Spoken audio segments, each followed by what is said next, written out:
when last we left off, uh, all four of the shinies uh, were on the fifth floor, or sub basement rather, of the Nuclear Particle Accelerator Research Laboratory, which contained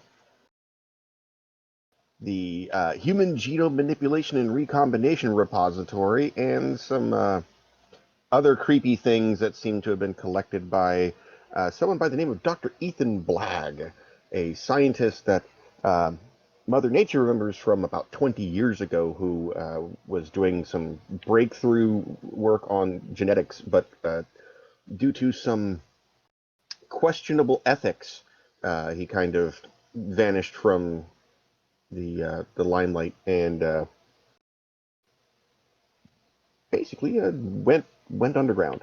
Um, what's happened since then is a bit of a mystery. He hasn't explained it too far, but basically summarized that he performed some genetic experiments on himself in an attempt to give himself blue eyes, actually gave himself lupus, systemic neuropathy, and a hypothalamus disorder, which resulted in his body doing some unwanted things, and so he replaced it.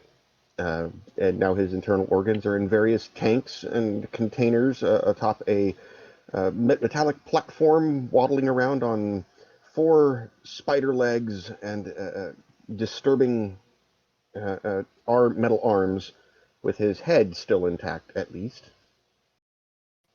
And that's pretty much where we left off, with everyone questioning Dr. Black. Oh, also, he was able to identify the alterations that had taken place, or had started to take place within Shota's physique, after he touched the green goo, which was not for mammals but instead for plant life, which turned his entire left hand down to the elbow numb. It still moves, but no longer has feeling or sensation. And then Tyler asked if there was a microwave to make to heat up his jalapeno poppers. Very important. Very important. So, on the fifth sub-basement of the Nuclear Particle Accelerator Research Laboratory, Shinies, what would you like to do? That microwave. Oh, sure. Oh, sorry, I gotta get into Dr. Blag voice. Oh, sure, of course. And he skitters off to the door, which is actually visible in the drawing, touches a couple points on the panel, and the door slides open, revealing a rather ordinary looking kitchenette slash break room. Fridge, microwave, coffee pot, sink. Hot dog toaster. Well, maybe not a hot dog toaster specifically, but toaster oven. Toast. Totally. But no, jalapenos. Tyler goes and heats up his remaining jalapenos, which he has not put into servers and computer experiments and left as a lure on the floor. And then he warms them up to like near nuclear temperatures and then proceeds to gobble them down. We lost you. Or I lost you at least. Warms them up to near. Nuclear heat levels and Of then gobbles course. them down. No. You guys notice as Dr. Blag is eyeing them like very jealously.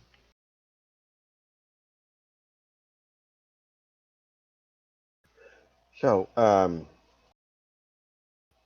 were there any other questions you had for Dr. Blag at this point?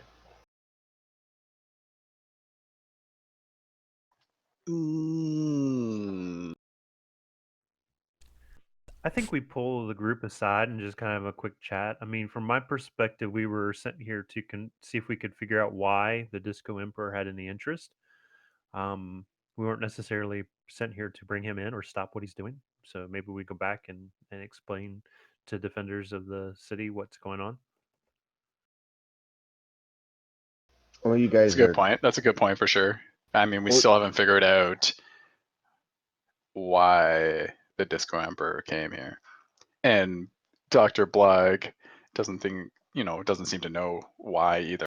So maybe we ask his permission to wander around a little more, try and figure it out. as you guys are chit-chatting, you notice, well, it's pretty easy to notice the giant spider thing. He kind of skitters back out into the main room, just leaving you guys to yourself in the break room. Oh, he's gone? So the door's open, but I mean, yeah, he's 15, 20 feet away. Like at this point, he's figured that you guys know how to operate toaster ovens and microwaves on your own.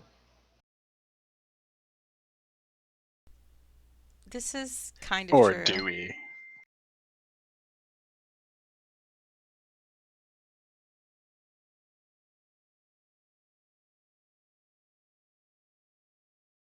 Is there a fridge?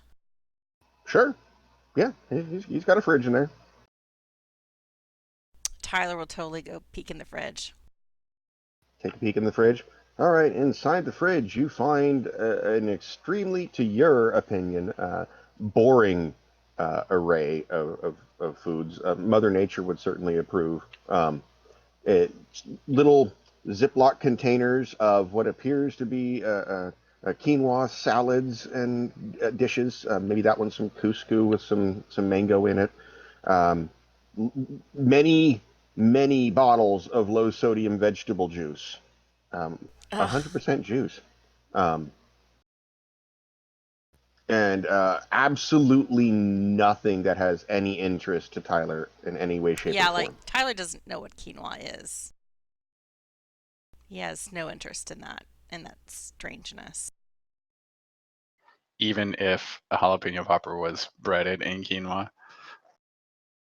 Like that would not be a jalapeno popper. Fair enough. Remember Tyler's reaction to the fancy jalapeno poppers at Dinotel. Oh, yes, I do now. Substandard. Yeah, not the same. Too much No, if trying it that doesn't have, cuisine. hold on, let's get the box here.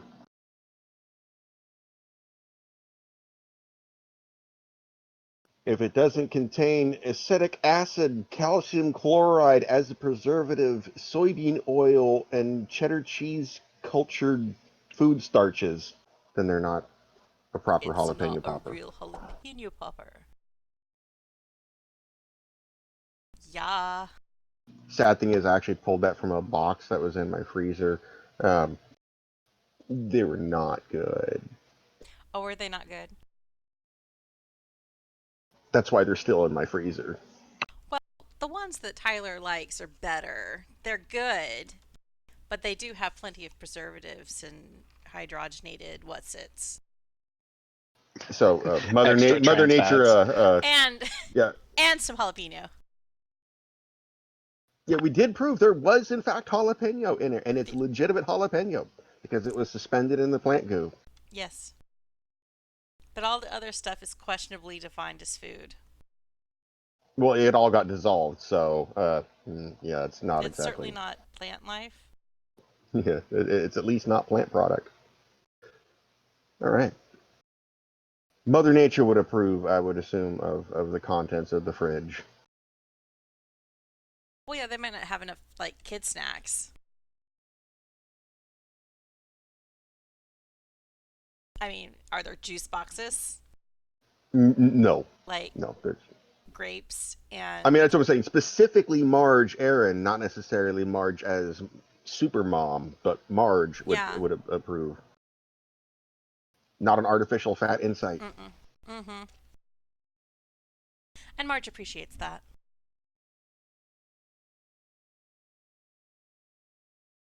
So, should we go back and try to find Spider Dude? Yeah, why not? And then maybe we continue to wander around. We can call him Eating Butts some more. Oh, yeah, that's true.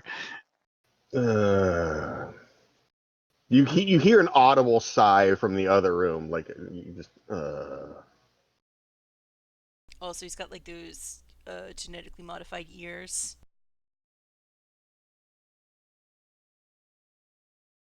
You, he kind of So just that he can hear better. he turns and looks at you. I mean, you're only 15 feet away. He's in the other room. This is the equivalent of someone being in the living room with a kitchen next to it, and they have left the living room, still well within earshot, and you're calling him Doctor Eaton Butts while 15 feet away. Like Oh, he's just kind of like, yeah, still here, guys. oh yeah, didn't realize he was quite that close.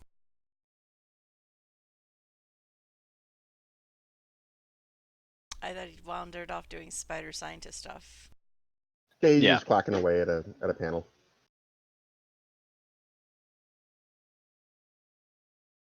Yeah.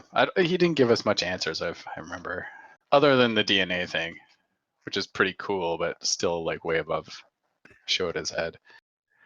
Um, Actually, Bert's gonna ask Dr. Blag if there are security videos for the If time of the Disco Emperor's break-in. I'm sure there are, but I'm not part of the security system. I wouldn't know if there were or not. But I'm sure there are. Well, speaking of the Disco Emperor and his group, um, you could just go ask them yourself. And he points at a screen, which to you guys looks like, well, three of you looks like complete gobbledygook, just a whole bunch of flashing lights in a nonsensical sequence. Um, but to Mr. Strikeout, uh, focuses on it and does the whole little magic eye thing, where you kind of cross your eyes and lose focus, and then all of a sudden it looks like it's a security image from outside the front of the gift shop, and you see dozens of pimped out, brightly colored vehicles with gold and chrome wheels pulling up and blockading the street. And outside stepping are dozens of disco thugs. And one person Tyler actually recognizes from his time at Lotta Ball's bowling alley. A jerk customer by the name of the Groove Lord who came in and tried to hustle you for money a couple times, and then blew one of his own people's heads off that was trying to run away, and made a huge mess for Tyler to clean up. So Tyler sees this. Does anybody else see this? Not that Tyler's aware of. I mean, they haven't said anything yet, at least.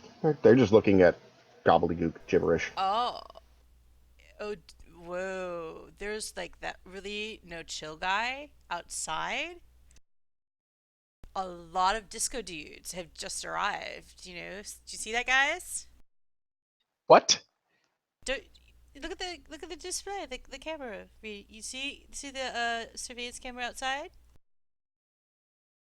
Oh Disco my god. dudes, man. It's They're happening like again. arriving. I guess we can yell for Dr. Blag's attention. Or did he point us out so he already knows? He Is that what said happened? something. He said Oh, that okay. you could see for yourself, ask them ourselves. But apparently, uh, Tyler's the only one who actually sees anything that his brain interprets as information. And you, Tyler, you also notice that in unusual fashion, after staring at this display, it's not giving you a headache. Like it's not messing with your head at all, like it normally would. That's the power of jalapeno popper snack.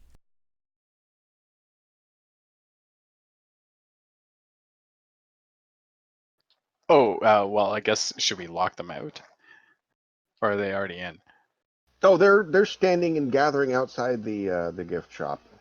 As far What do you as think they want? Hey, Mr. Blargs, what do you think they want here? More aliens to kidnap or something? I don't know why they're here, but if your job was to come here to find out why they're here, then you can go ask them yourself. It doesn't look Oh, like they're trying to come in. this is probably gonna be a bummer, y'all. Cause last time I tried to have a really cool conversation with one of these guys, he got really intense.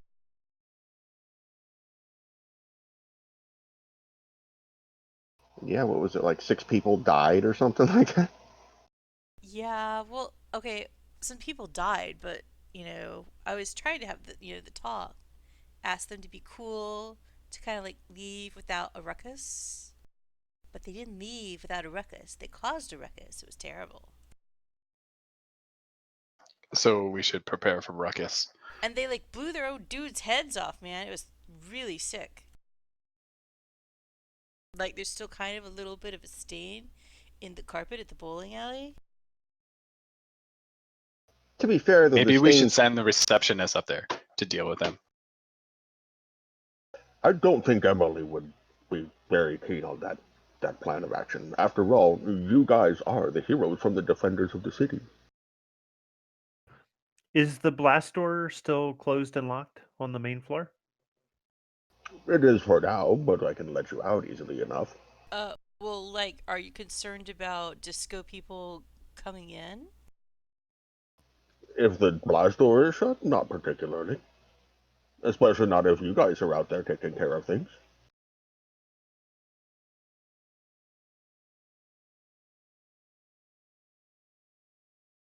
So Tyler's gonna be just like watching, and man, he really wishes he had more jalapeno poppers because this is just the kind of thing you want to like snack while you watch.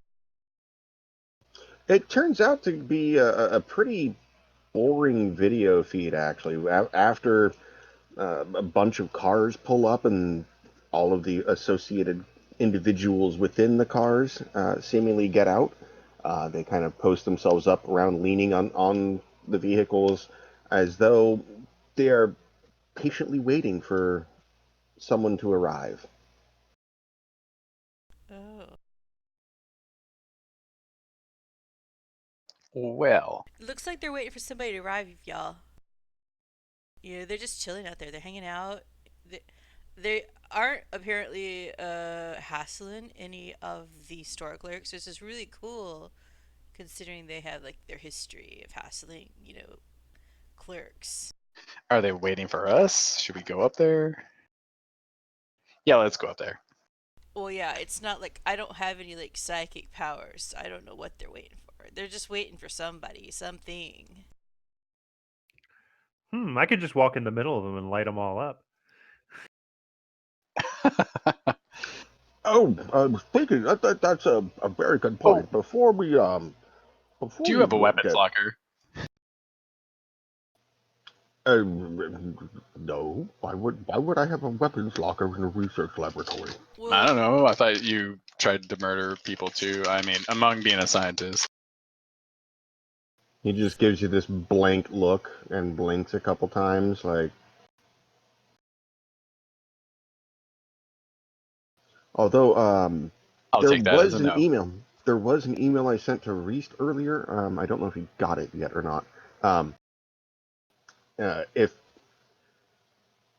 Reist, if you go to page 2 of your copy of your character sheet and scroll down to the stuff notes section, um, or power story and stuff notes, uh, Okay. you actually have left over in your inventory the pistol that you stole from the visibly obvious security guy that was on the HMS Jive Diver, which seems like ages ago. Oh, I have the rifle and a clip and a grenade and the pistol and an extra clip.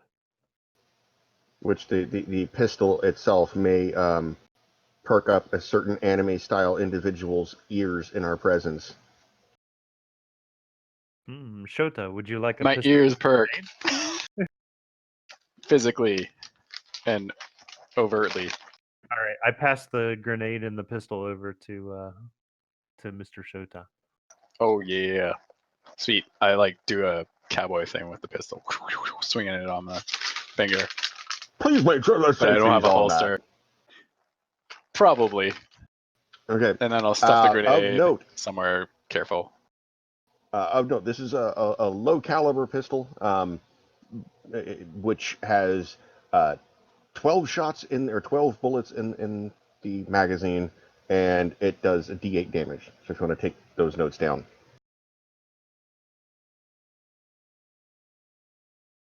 Okay, clearing that up, since Shota just got some really neat tricks with that.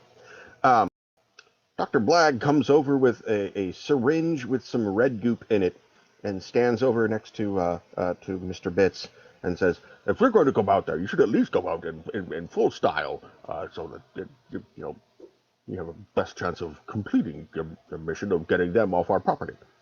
And he kind of holds the syringe like he's about to stick it in your arm, but waits to see what your reaction is going to be. Marge is like, whoa! Not so fast with the needles, bub. It's just going to bring him back to full tip-top condition.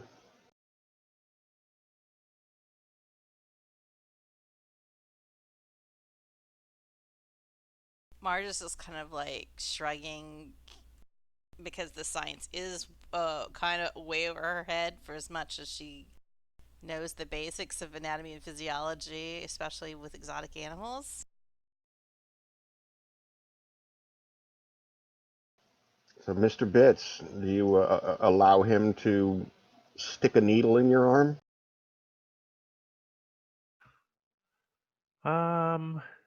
Sure, why not? I've already been irradiated.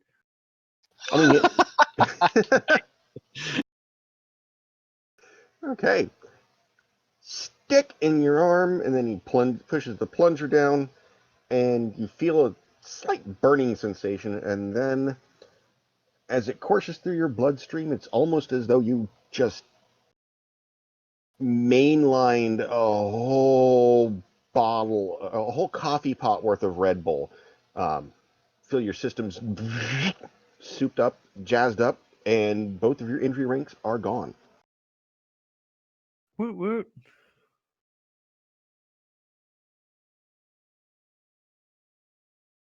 I have some for you too, if you would like it, Mister Strikeout. Tyler looks left, right. Are you sure you don't have any jalapeno poppers? I might have some jalapenos, but no poppers or cheese. Those aren't in my diet right now. You should really stock up, man. That it does a world of good, you know? When you got the munchies, when you're trying to sort things out, you know? Just for snacks. Yeah, just for snacks has led to a number of other things. So he kind of like gestures with the needle, like you want it, or So he asks Mr. Bits, how you feel, dude? You feel any like strange tingling in your appendages? Is it safe? Mr. Bits just says feels like $1,000,000. Like he doesn't feel. It feels like all his damage has gone away. He feels like he's ready to go. that's what he thinks comes out of his mouth. But what really comes out of his mouth is like, "I feel fucking great, man." Whoa. He's kind of doing the Beavis and Butthead. One of us. One of us. Okay, Tyler will stick his arm out, and Marge is just face palming at this point. She's not going to be surprised if everybody is some form of plant life in the morning. Okay, sticks a needle in. You feel the same souped up psycho rush that Mr. Bits feels, that Shota feels at least 6 times a day when he snorts some energy drink powder like it was a pixie stick. Um, Woo! like you feel like you can see into the future. You can't, but that's I that's can how see into the future, and it involves disco dudes. it does.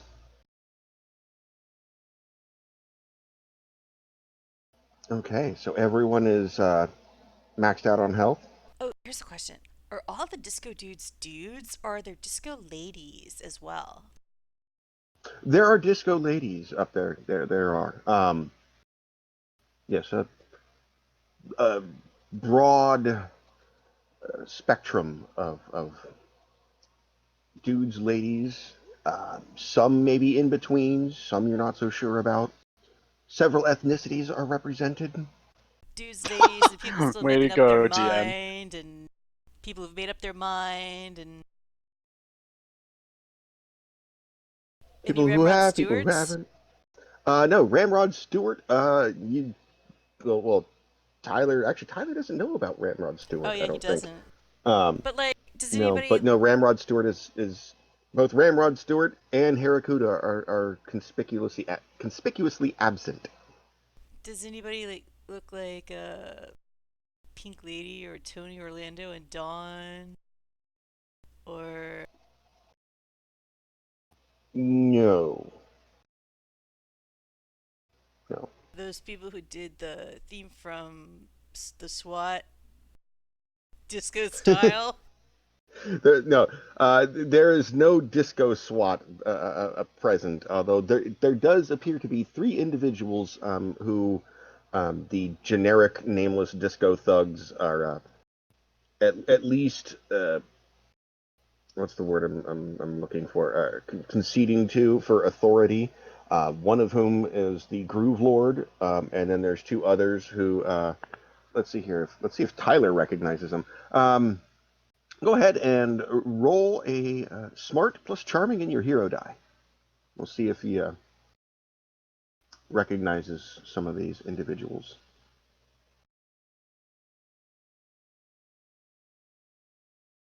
Poor Tyler with his low dice. Since no one else can really see, they're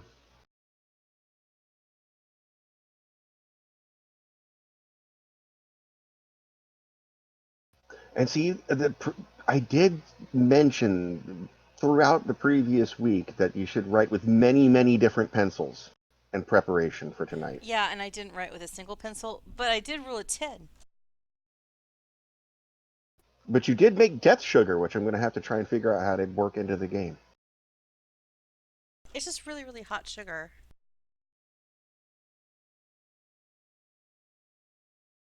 That's what you think.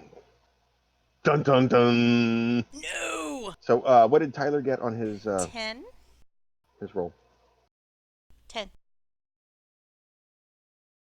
10. Actually, that's good enough. Um, you recognize there is one individual with a black T-shirt on and bright pink polyester pants and silver platform shoes with the heel up a little bit, and he has rainbow suspenders on and a massive bright green afro. This individual you recognize from several cops style theme shows and America's Most Wanted kind of things, with the street name of Loogie Nights. He is a villain with many snot themed superpowers.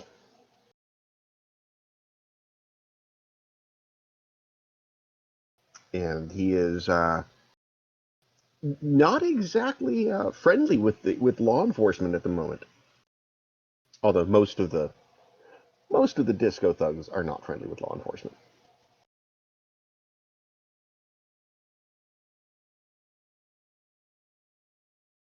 Are there any like village people like disco dudes?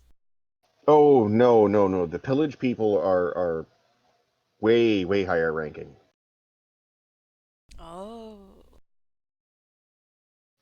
The pillage people are rumored to be the inner circle, right hand and left hand security of the Disco Emperor himself, who no one outside the gang has seen in many years. I guess it's good that we have not encountered them then.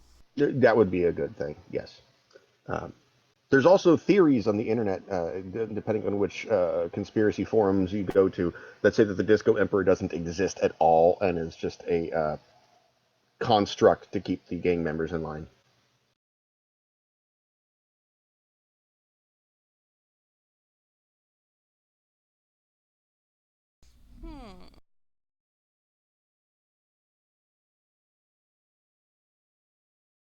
So we all just gathered around staring at this. Well, Tyler staring at the screen and everyone staring at Tyler. Yeah, I think that's about it. Guess so, yeah. What? Should we bring out the I mean, welcoming just committee? how many? You said dozens. Tyler sees dozens of Many, discounts, yes.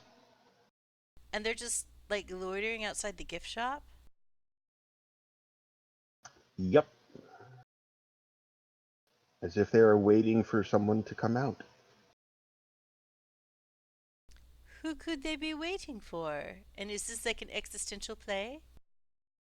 It almost seems as though one might say that they were waiting for a rumble. I mean, like it's not like they know that we're here. It was Emily. She told on us. Oh, you think Emily's in on the disco love train? A disco thing.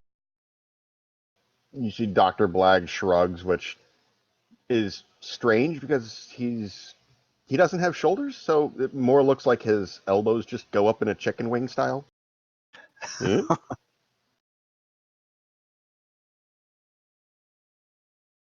I kind of feel weird about us just like if we were to just go out the vaulted door, wouldn't that just leave this facility open to Not people if I just storm close it. inside? Not if I close it behind you.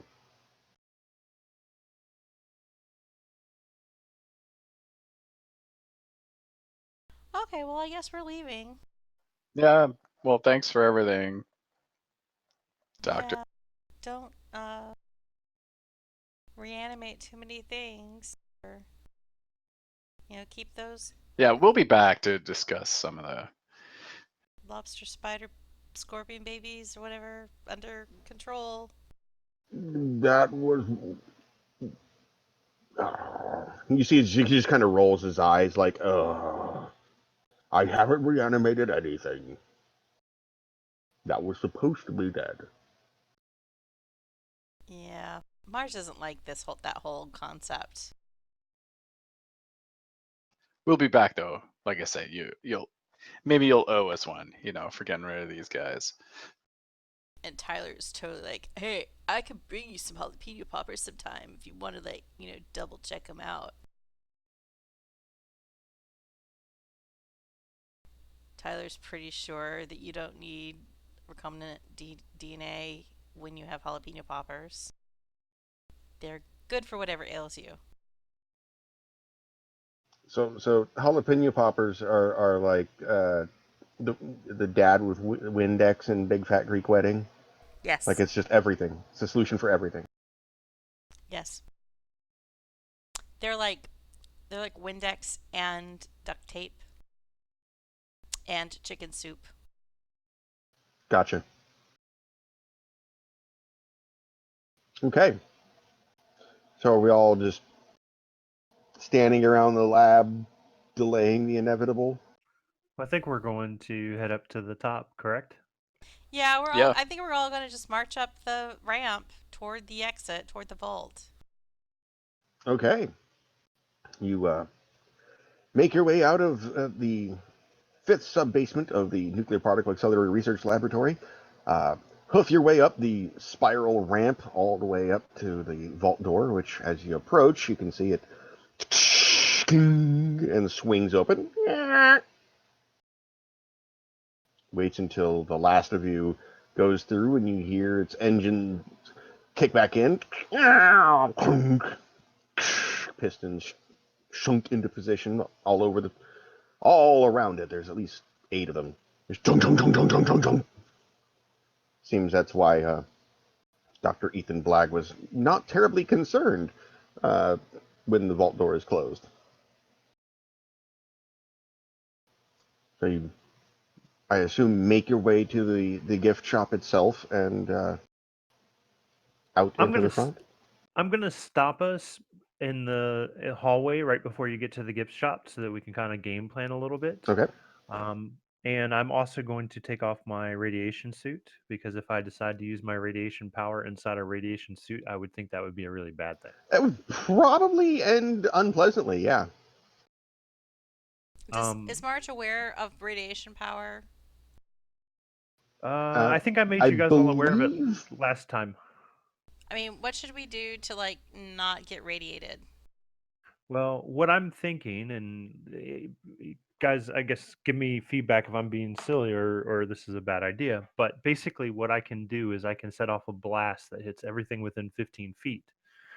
But it is subject to friendly fire, so I don't want you guys in harm's way. So I need you outside of that 15-foot radius.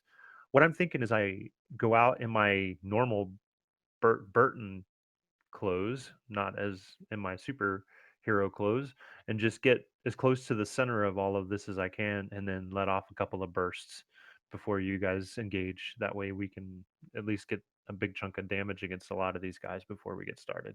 Marge is like, but won't that put your secret identity at jeopardy? I was just gonna say that. That's a very good point. And Okay, also, well, a reminder, every time you fire that radioactive burst off, it costs 1 health rank. yes. Okay. And I wouldn't be considering this except for the fact that we just got healed. So Also, is there any way to know whether or not the suit that Marge is wearing would protect against this blast? That depends on how much you want to test it. Oh, jeez. She's not going to test that. I think it's better that you guys stay inside and wait for me to signal that I think you'll know when when I'm done. So we're going to stay beyond the vault door, actually inside the facility, while you wander out and. I think if you stay in this hallway, I mean, you just have to be outside the 15-foot Okay. blast radius. And Tyler kind of chuckles and he's like, "Hey, does this mean you're a radiator?" Oh God! I'll snicker as well. Give, I'll give, Style snicker a points, little style bit. I was about to say, give Tyler a style I point think for that. Tyler's maxed out. Tyler's a factory of style points, is what it is. Um, Now, one thing that you do know just from general science knowledge, actually, go ahead and roll smart in science for me. Plus hero die, of course. All right, I don't have science, so it's just going to be smart Oh, and and that hero. can be for Mother Nature too.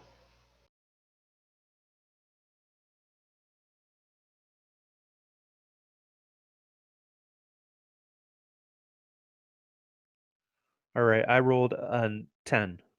Okay. I rolled 13. Okay.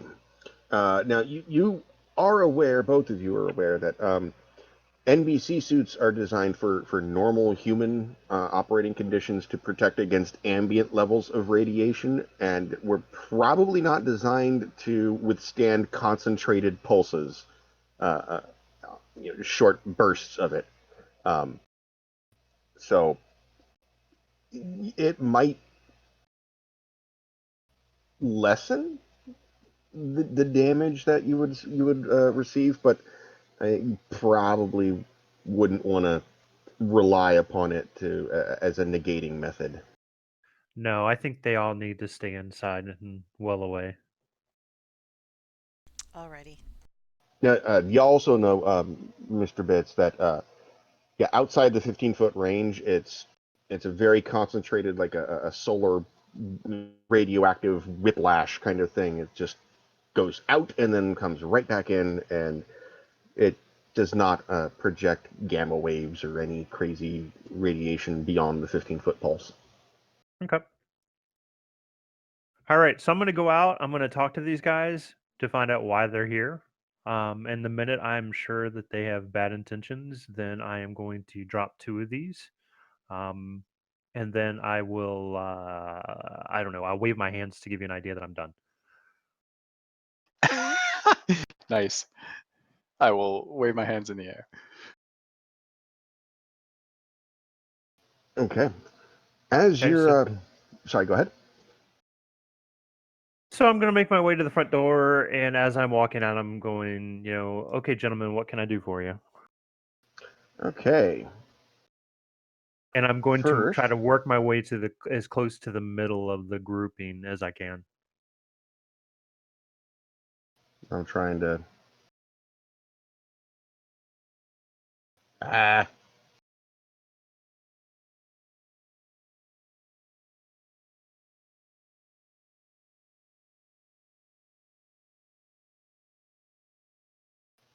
I guess I'll have to shrink this down a little bit.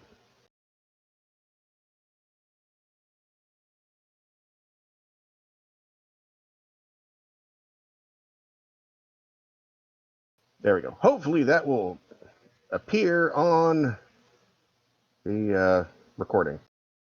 It does! I'm All covering a right. teeny bit with our Discord thing, but not very much, just a little bit of the road.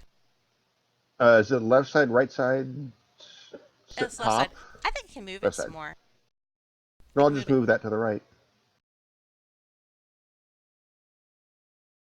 Turducken. Oopsie. I doubled up strikeout. Yay, we have 2! Then he's 2 strikeouts is almost the same level as everybody else.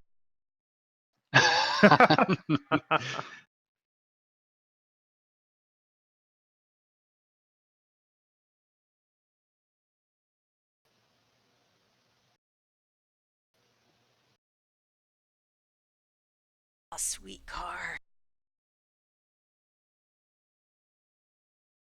What are the buildings across the street? I was kind of under the impression this was kind of out away from everything. Most of the facility is. The buildings across the street is, honestly, don't know what they are. They're mostly unlabeled. They could be storage facilities for the nuclear particle accelerator research laboratory. At least one of them is a diner. So that's probably actually, you know what? Retconned. Those are going to be diners and gift stores, amusements to take place of or take advantage of the tourist attractions. Otherwise, there's pretty much nothing around here.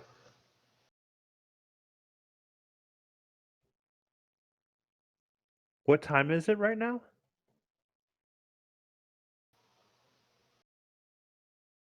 Hold on, I'm wrestling with the map here.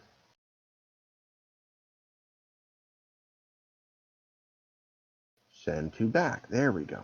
As far as time, let's see. Right now, it's probably pushing 3:30 or 4 in the afternoon.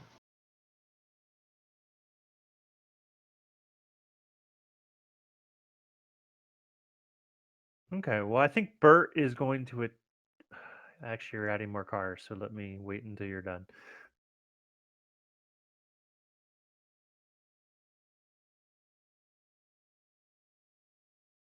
There we go. Now we got the cars done. You can carry on with. Oh wait, you're waiting for me to finish with placing things, aren't you? Now, all the people standing in the by their cars, or are they all kind of gathered in this area in front of the cars? They're more or less in front. There's some scattered around inside, but more or less they're making a barricading the street off and making a phalanx, if you will.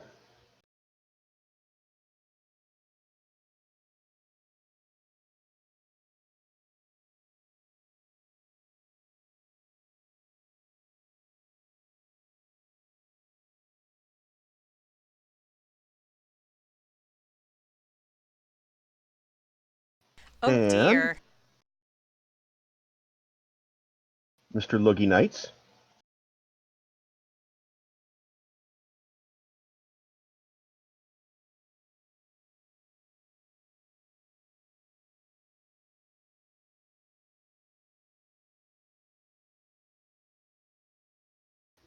And where did he go? There he is. The Groove Lord, aka Mr. No Chill.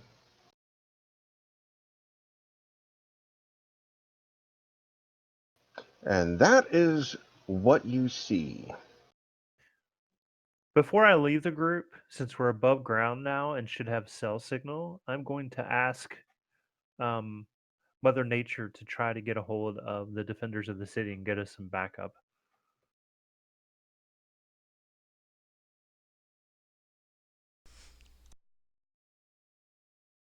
Do our cell phones work now? As you pull your cell phone out, you realize that yes, in fact, it does. As a matter of fact, um, right after, moments after the vault door closed and you took a few steps away, a couple of your phones went bling, bling with, little Google notifications or what have you. Bert, for some reason, you're still getting emails from your old job, even though you left it. They still haven't taken you off the email chains yet, and you forgot to sign out. So you still have emails coming in like, oh, get out of here. Is he like copied in on a loop about a virus on the machines at work? Don't remind me about that. And all the reply to all responses. Oh, we had one of those at my job today, actually. A system was supposed to come up and someone got an error, so they sent it to all associates, and then like 45 people were like, me too, me too, me too, with the reply all like, God, stop it. Okay. So Mr. Vitz has asked Mother Nature to get in contact with the defenders and So, request some backup. so if her phone is working, she starts sending up a text storm. She's texting Roger, she's texting everyone she's ever met at the Defenders headquarters. She's texting John Swanson. Okay. And while you guys are in the gift shop, I'm assuming, while this is happening, Yes, we are in or the gift shop. so you could see what's going out through the windows. You do notice that first off, all of the staff in the gift shop have hit the deck and are like behind some sort of cover. Even the customers are doing the same thing, and they're all like, everyone has had villainous attack training as civilians going all the way back to elementary school. So they're all, duck and cover, out of sight, keeping silent. All of them, you see, they're all muting their phones, turning it off vibrate. I'll And get all dramatic while looking out the window, and I'll say, also should head for the blast door down in the back. Marge is also Hey, Things taking a are going to get picture. messy. Hey, Tubbs, question for you. yeah, When it comes to damage to baddies, is it the same as it is for us that they can take no more than one rank at a time, no matter how much damage I do? there are two types of enemies. You have your basic level enemies, which act the same way as civilians do, and they have straight hit points. There's no damage threshold. There's no. So yeah, you can easily, as Tyler is quite well aware of, and you might actually recall from the visibly obvious security goons on the HMS Jive Diver. Straight hit points, you can easily clear a dude in a single hit if you do enough damage. Um, and Tyler's well aware of that after pulling punches and massacring people. But while you're in the gift shop, uh, a you see a fluttering of a ripple in the time, space, and light, so to speak, as though someone who was invisible is no longer invisible, and standing next to you. Oopsie. Elephantum. No, sorry, not Elephantum. Damn it! Oh, he's the only one I know that does invisibility. He's the Oh, only the Groove cool Lord person. does. Why is it giving me both of them? Go away. We don't need another It's Groove Lord. the DNA experimentation. That's why. This is the Crimson Ninja, Ooh, Hey. she's who, cool. Mother Nature recognizes because the Crimson Ninja is her daughter Trixie's favorite person, her favorite hero. Absolutely. We've got all the T-shirts and the action figure. And she, much like Shota, has a katana, but hers is super flashy, dark black and with red accents, and looks really evil. Um, almost makes you a little jealous. Like, I want to get one of those. Now, she's supposed to be like our mentor or whatever for this early time period, right? With the Defenders. She was supposed to, but then things went a little crazy, and she's like, "Hey, so sorry about that whole mentoring thing. Guys, kind of went banana sandwich and did your own thing, so didn't really need a whole lot of mentoring, apparently. Oh, Um, we can certainly use it now. but I'm here, and Roger, sorry, the crab is on his way, Tyler's just and like, wow. she swishes her sword around in a cool-looking I'll weapon pattern. draw my Tyler. sword and gun. I won't She fire no- off a round. she nods approvingly, like, "Mm-hmm. I like your style." Tyler nudges Shota and is like, oh my god, the real superheroes here. Yeah, There are real I mean, heroes here. You I mean, I'm realize doing that? all right though. Whoa. You know. I Well, mean, sorry. Go ahead. no, I was just joking. Go ahead. Oh, I was going to say, you guys do realize that the Crimson Ninja's only level 7, so before you even got to the mentoring, you kind of caught up to her, almost. She has more experience, though. I truly believe in my heart. Okay, And we've been doing this, so what, a week? yeah, as far as linear time, she definitely has more time in with the She's heroes. had more downtime between adventures. Okay, And she's definitely a huge pro compared to Tyler Strikeout Chen. yeah, poor Strikeout is in way over his head. Though, actually, I don't know why he would like say, oh, a real hero is here, because he thinks that Shota is basically Superman. Because Shota single-handedly destroyed the Butt Kraken and Harakuda.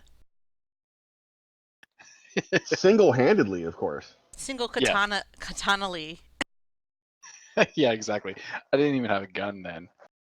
Actually, I did, but While we're waiting for the crab to show up, can I do a telepathy scan on the Groove Lord and just try to pick up some information? Do a little reconnoiter. Sure. Go ahead and roll your smart plus telepathy. And let me find his page. I have so many pages right now. It's not even funny.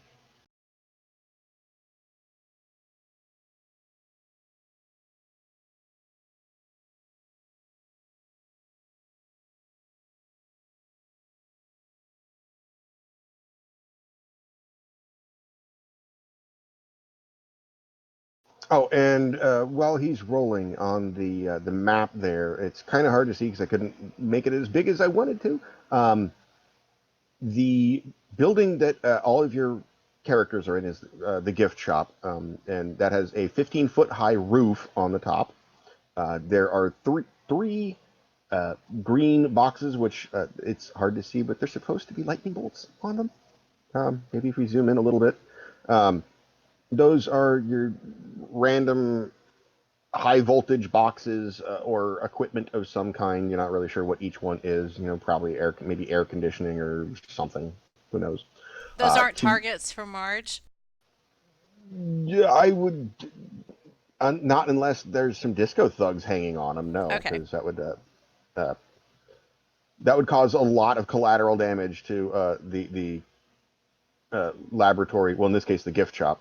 Um, to the left is a 25-foot high roof, which is the larger section for the indoor museum and amusements, is what that says. Uh, There's a Marge is going to take off her suit so she can have use of her vines. Okay. Oh, when you say suit, I'm assuming you mean the NBC suit. Yeah. And sticking it in your hero Yeah, hero that extra dimensional space of and the holding. Geiger counter and all that stuff. Okay. Bert was talked into keeping his Stupor Heroes suit on, but not the radioactive suit. Okay. And I don't think I've ever asked before. Is there a distance limit for her vines? That's going to depend on what you want to do with it. Generally speaking, it's probably going to be around 60 feet. Okay. So pretty decent. But it depends on what you're going to want to do with it at 60 feet. Like if you're trying to just whip slash someone at 60 feet, no problem. If you're trying to, Indiana Jones wrap around and grab hold of it, probably going to be closer to 45 feet because you need some context to wrap around with. And Mr. Bitts, I did not quite hear what your roll was for your telepathy. I basically critted. I rolled a 20. 2 6s and an 8 on a 2d6s and a d8. Fuck. Okay. He got a 10. I kind of So wish I'd saved that for for a damage roll. yeah, he got a 10. So you just slide all up in his mind like ain't no thing. And he's sitting there in his brain. He's doing the mental equivalent of a boxer doing the left foot, right foot hop. Shrugging the shoulders like I'm getting limber. Yeah, yeah. Cracking the neck. Mm-hmm. We're gonna do this. We're gonna do this. As soon as one of them steps out, we gonna do this. Take these bitches to Funky Town. All right, and I express this to the group that these guys are definitely here to attack us, and so you need to be ready. So, what's the ETA on Mr. Crab? Do we have any idea? I'm sorry, I didn't quite catch that. I heard something about crab. Do we have an ETA for when the crab will arrive? Look over at the Crimson Ninja, and she just kind of shrugs, like he's on his way. Get here when he gets here. He's not exactly the fast kind of guy. Normal crab time. Typical Roger. He'll get here when he gets here. Yeah, he's on island time. I think we probably ought to give him a couple of minutes. This is a big fight. Mother Nature, I'm thinking once this thing starts, if you aim at one of those center cars with a call of lightning, that they might just blow up and cause some real havoc. Mm. Maybe aim for the engine or the gas tank. Closer, probably towards the back, towards the gas tank, I would think. These aren't Volkswagens, are they? No. Pintos. They're assorted 1970s era, basically like Lincoln Town cars and Cadillac Eldorados. So There's definitely a types of couple. vehicles that still have the gas tank in the back and not they haven't flipped the Yeah, no, engine in there's the rear. none of these are all classic cars. In a way, you kind of well, some of you might kind of feel guilty about destroying them because it's like these are well cared for and restored. All of them have the antique plate on them. Uh, being 25 or more years old. These are like, damn, you kind of want to take half of these to an auction. Well, that's just impractical for a city that has apocalypse cows stomping around. They should have chose better. They chose poorly. Volvos. That's the way to go. Oh yeah, you're sitting there looking at them, and your rational mind is going, the insurance premiums alone, because every single one of them is custom and tricked out in varying degrees.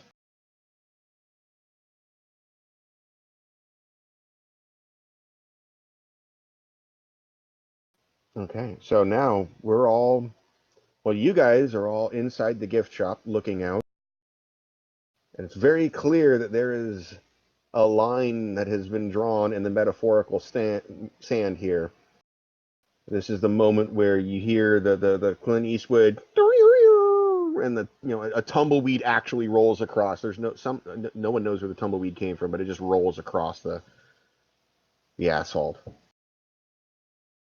Oh, two other map notes I forgot to mention.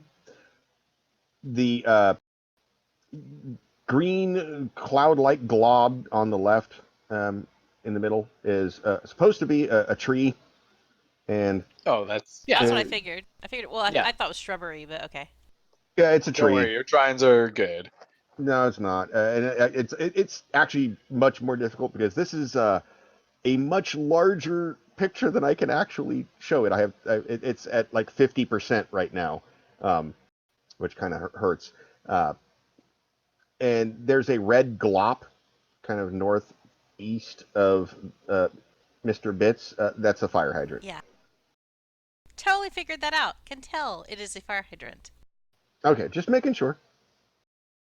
I'll actually throw one in Discord that you can blow up at your leisure. At your leisure. Blow up.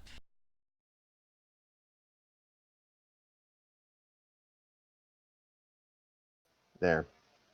Doesn't have all the icons on it, but you can at least see.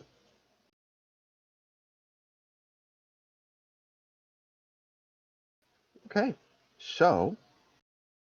Oh god, I looked at Discord. Why did I look at Discord?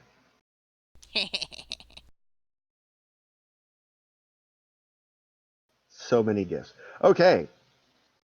So, what are you guys doing? Do we wait for the crab, or do we want to go ahead and get things started? Yeah, well, whatever you feel comfortable doing, because you're like, kicking off this party.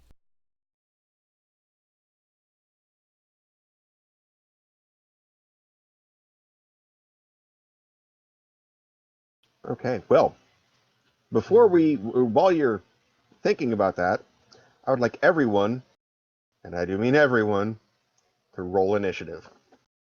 That's going to be your fast and your hero die.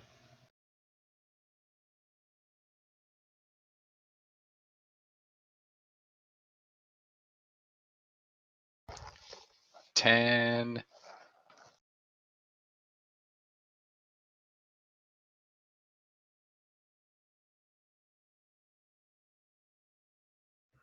Seven. 6 on both. I mean, the same initiative for both your characters. Yeah, it's pretty awesome. And Mr. Bits got a 7. Yes.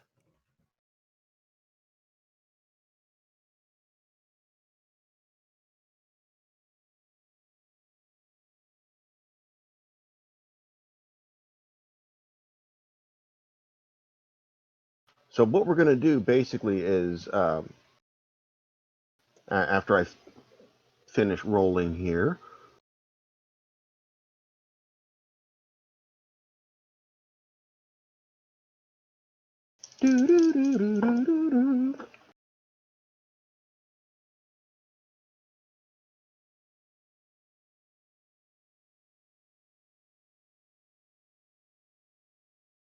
is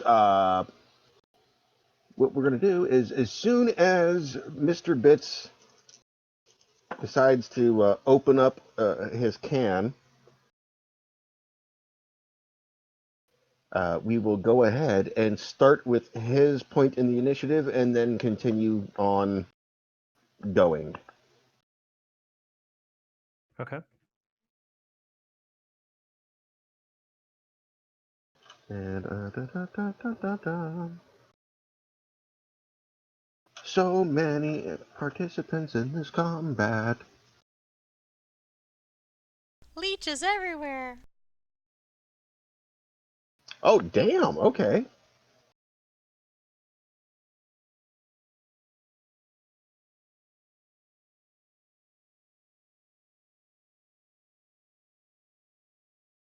So whenever the crab shows up, he's at max initiative. That's so Roger. And Crimson Ninja's not far behind.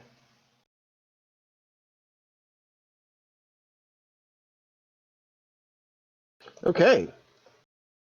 I think everyone is rolled for. And I just heard Todrick Hall in my head say, "Roll for me, roll for me, roll for me, roll." roll initiative for me. Roll initiative. No, that doesn't work. That doesn't work. Just Roll roll for dice me. for me. Roll dice for me. Dice. Okay. Do we have a crab showing yet, or It's sighting? whenever. Basically, at this point, it's you kind of like you have your hand on the handle to the door of the gift shop, and you have that calm and silence before the storm, and it's just waiting on you to push it open. And Tyler And Chen's then running around the gift store with like Ecstasy of Gold playing over the sound speakers. Am I the we're only just one? we're just it's all down to Mr. Bits's hand pushing the door open. All right, let's go ahead and get this started. So Mr. Bits is going to open the door and he's going to walk out, and his intent is going to be to walk up to around where the Groove Lord is standing. Oh, I do apologize. I am missing one person.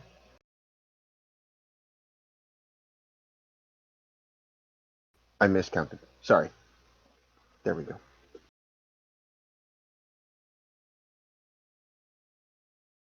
So as I'm walking out there, I'm letting my stress kind of build up so that my power is charging, and as soon as I get within to this range, I want to basically trigger it. Okay. So you rush up right there with a burst of speed. They were not quite ready for it and did not have their particular weapons out. And you get pretty much right to where you are. Now, I would like to point out you probably want to be a little bit closer, probably more like that. And that will get.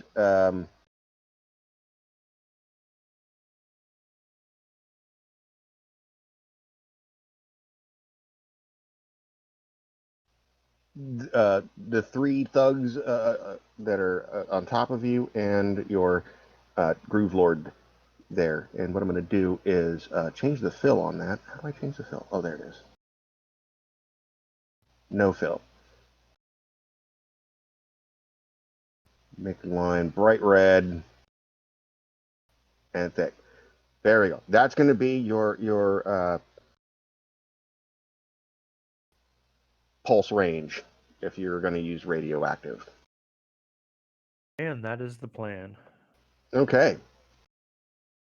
So mark off one injury rank, and if you would, for the viewers at home who have not yet seen this happen, please read off your radioactive description.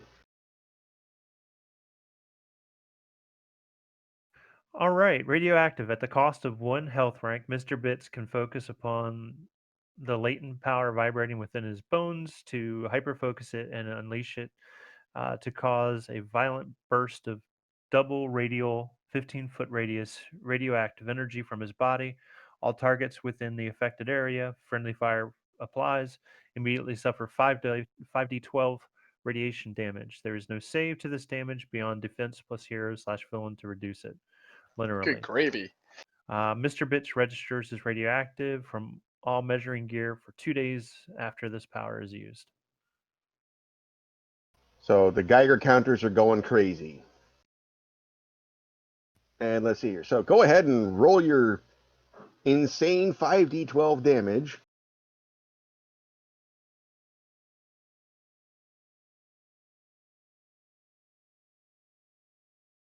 Does the spaghetti western music change into like Down with the Sickness?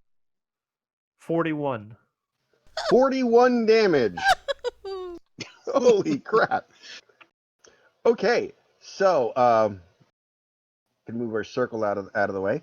You guys watch as Mr. Burtz rushes up and kind of like just starts. His image vibrates almost like you can't focus on it, like you're trying to stare at a black light.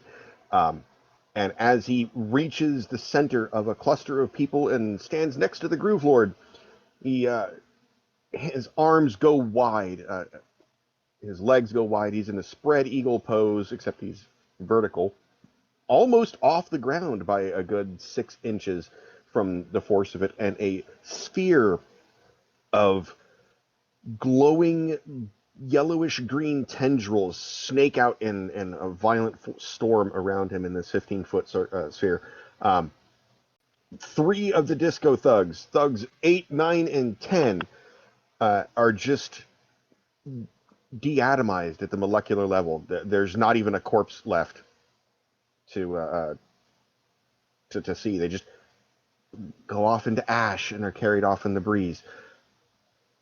Which, let me take care of that. Yoink, yoink, yoink. The Groove Lord himself. Yeah, they didn't even. It doesn't even matter if they rolled. They wouldn't have. There's no way they would have survived that. The Groove Lord. He rolled 41 damage. He manages to reduce 11 of it, so he still takes 30. And he is blown 15 feet this way, narrowly avoiding one of his thugs. He is on his side. And now the proverbial fecal matter has collided with the air circulator. All right, that was Mr. Bits. Strikeout and Mother Nature, both of whom act at the same initiative order, and as they're both friendly, can decide amongst themselves who wishes to go first on any given turn. And I don't think I'm going to get 2 of these off, so I think we probably, after Mr. Bits does this, he waves his hand to indicate that the party's on. Isn't Shota ahead of me? Oh, no, Shota. I'm Well, before I'm before Reese though, or sorry, I'm before Mr. Bits. So we started at Oh, Mr. you were Bits, and then we're holding. gonna go Okay. around. yeah, we started it whenever Mr. Bits he decided to run out, and so then it's going to begin the turn order from there. So on any given turn, yes, Shota's at a 10. Okay. So Marge will go out.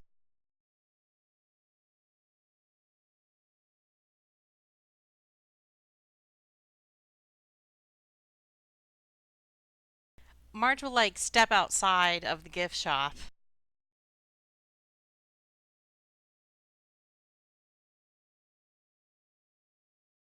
I think she's gonna go straight for zapping the Groove Lord, and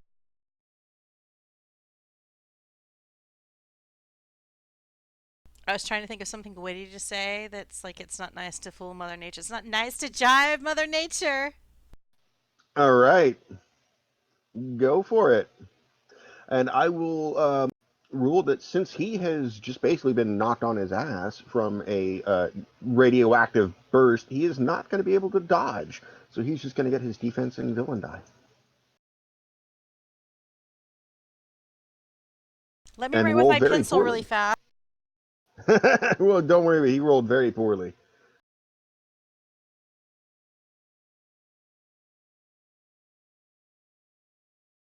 But I only rolled an 11. He got a 6. That's a difference of 5.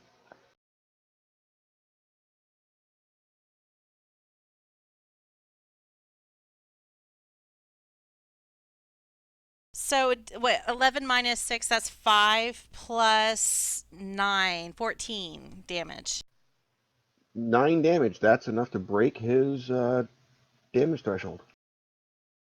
So as he gets blown to the side from the nuclear or the radioactive pulse, then step out and call lightning straight down onto his body with these, sees it coming down, tries to roll out of the way, bam, gets struck right in the shoulder. You can see he's face down on the tarmac, shoulder smoking. Rest of him is just glowing in a creepy fashion. And I guess now this is the point where Marge thinks to ask, what are you looking for here other than trouble?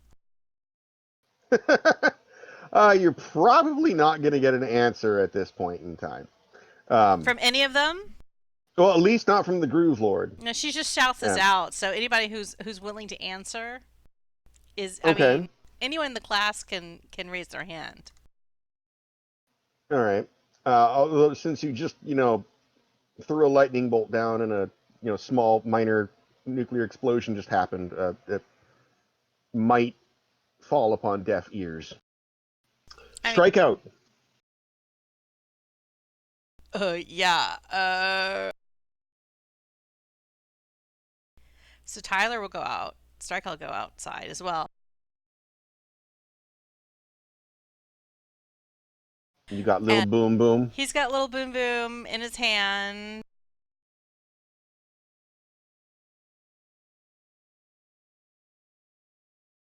He doesn't have anything really clever to say, because it's way past the point of him encouraging people to be more chill and just like go.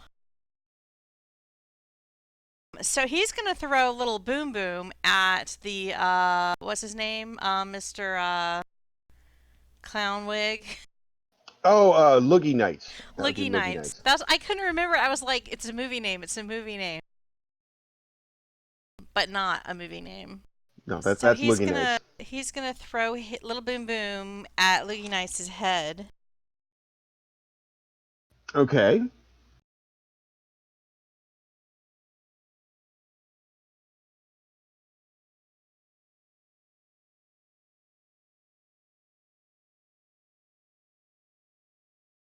I'm using a style point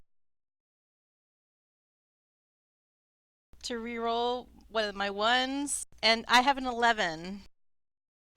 Okay, well, that's still he takes his he's got a little for lack of a better term, a pimp stick, and he brings it up to try and deflect your bowling ball, but is not quite fast enough. He's only got a 10, so you have a difference of 1 plus your little boom boom damage. But 1 is enough to do something. It's enough to hit. Alrighty. I'm rolling damage. 2d6, I got an 8. So plus 1, that's plus 9. Plus 1 is 9.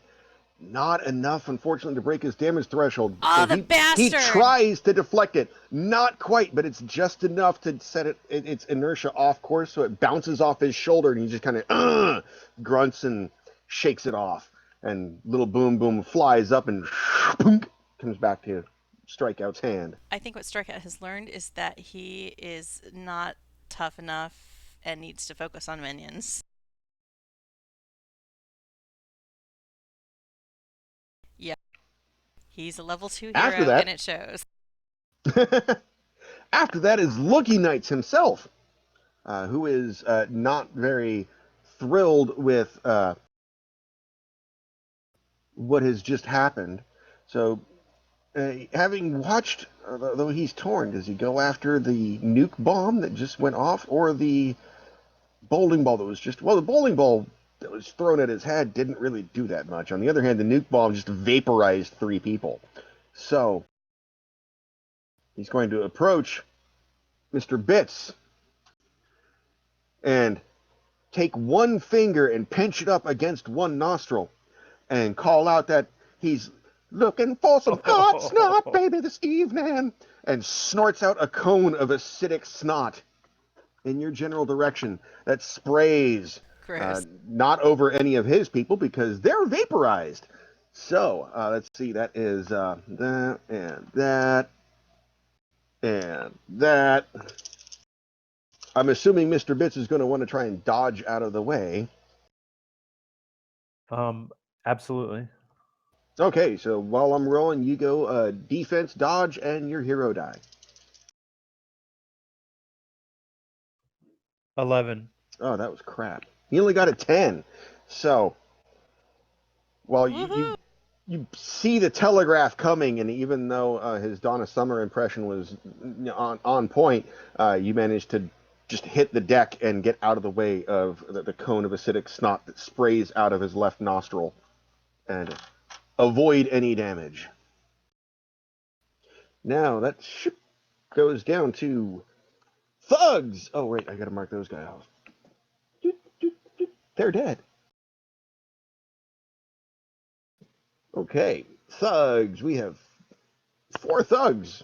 The first 4 on going from left to right. They get a turn, and what they have, much to uh, Shota's interest, is handguns. They pull out these sparkly, gold encrusted and rhinestone encrusted handguns. Take aim, 1 each, going to Mother Nature, Shota, and 2 to Mr. Bits. Because right now, Mr. Bits, you pulled all to aggros. Wait, they're shooting at Shota? Not Shota, Strikeout, sorry. Okay. I misspoke, I'm sorry. At Mother Nature, that's a very poor 9. You can dodge to get out of the way. You can use your super flashy vine skills to attempt to deflect the bullet or just plain block it. Or I suppose if you have acrobatics, you can do a flashy evasive maneuver. All depends on how Mother Nature wishes to react to being shot at.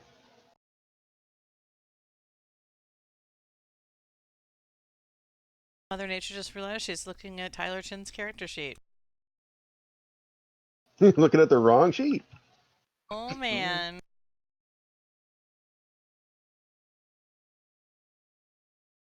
I think these are all going to be roughly the same numbers.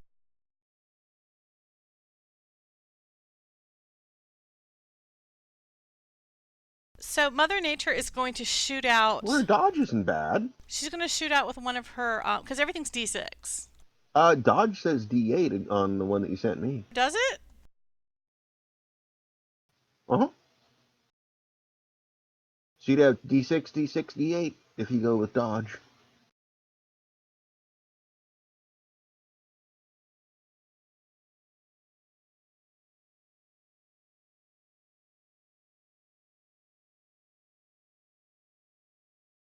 I can hear her frantically checking her notes and scrolling around pages. I am totally scrolling around pages frantically. Where the hell is my stuff?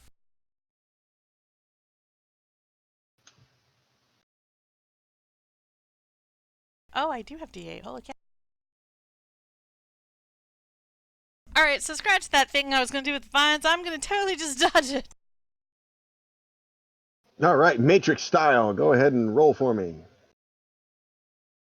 15. Against his 9, you easily just zoom, duck out of the way. All right, another one for Mr. Strikeout, who was also shot at. He rolls a 12 to Good deflect enough it with to a little boom avoid an boom. 8. Deflect it with a bowling ball. Mr. Bits, having just dove to the ground to avoid acid snot, is now makes you slightly more difficult to hit with a ranged weapon, as reflected by the first attack. So go ahead and roll your defense. And for the first one, I'm going to give you a debuff on your dodge roll because you're going to scramble to your feet. So what's the debuff on the dodge? I just don't roll the dodge? You just roll the dodge twice and take the lower of the 2.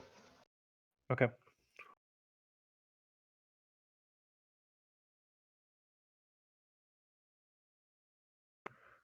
$14.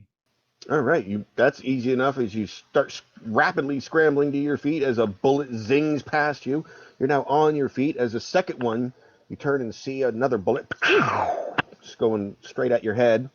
Go ahead and roll your defense, dodge, and hero again. 13. 13. Man, you guys are rolling too good.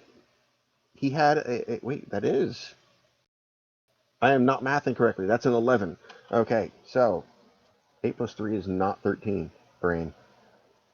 So, you scramble to your feet, avoiding one bullet that zings past you on the asphalt. Turn around, see another one aiming at you. Duck down. The bullet streaks past. No effect. And that ends the first round of combat. Just like an action movie. Now we are back at the top. Not there yet. And all All right. It is Trisha Kirkpatrick, aka the Crimson Ninja's turn. And she, with her rather zippy speed, she's fast. She's got a 50-foot movement. Rushes out, sees what's going on with Mr. Bits, says, you've clearly got yours handled, and goes out after Disco Thug number 11 with her Crimson Katana. Doink, doink, doink. Takes a swing, and... Ooh. Oh, that's going to hurt. Elegantly leaps and twirls in midair as the thug tries to get out of the way and rolls a 14 against his 6. So a difference of 8 plus 8 damage. He's only got 15 hit points. He's at -1. She cleanly, in one swipe, decapitates Disco Thug number 11 and lets his head go splat, plunk, plunk, plunk, rolling onto his own car. Oops. Oh, God. Where are we? Let me click that guy. Thank you. Okay. Blink. Okay. That was my fault. I was playing with the 15-foot radius thing. Sorry about that. Oh, no, that's fine. I don't know if it had any effect. I don't think that had any effect on what I was doing. I don't think. Okay, Shota. You are up. It's me. All right. As everyone has run out the door, I chamber the first round on my gun and run out the door. Well, how far can I get to? Let's see here. What is your I'm 40 fast? feet. You're 40 feet? Okay. Can I get to the loogie? I'll say sure. Yeah, you can get up to Loogie Nights.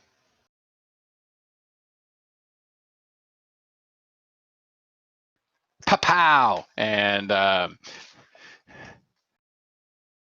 yeah, as I reach him, I just belt out a war cry. Ah! And I'll go at him. Okay. So, yeah, you'll have to explain how I attack with this, because this will be my first time. Well, if you're going to use this new cool ability of yours, why don't you read out what it does for the folks at home? Okay, I will read it out, everybody. Once I find it, here it is.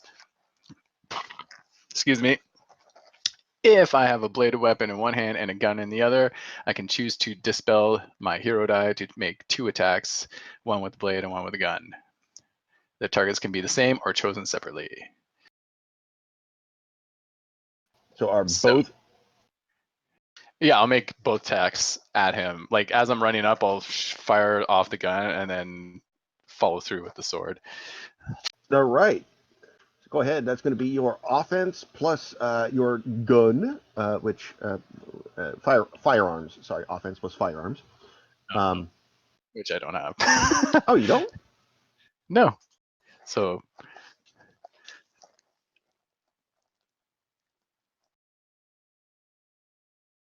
So you do not. Okay, that's going to, I imagine, change very soon. I suppose I have to do some practicing. Okay. So yeah, just straight offense then. Just offense. Woo! Cool. Yeah, that This is gonna backfire. I picture myself throwing my pistol into the crowd later. 1. Okay. Just for utter failure purposes.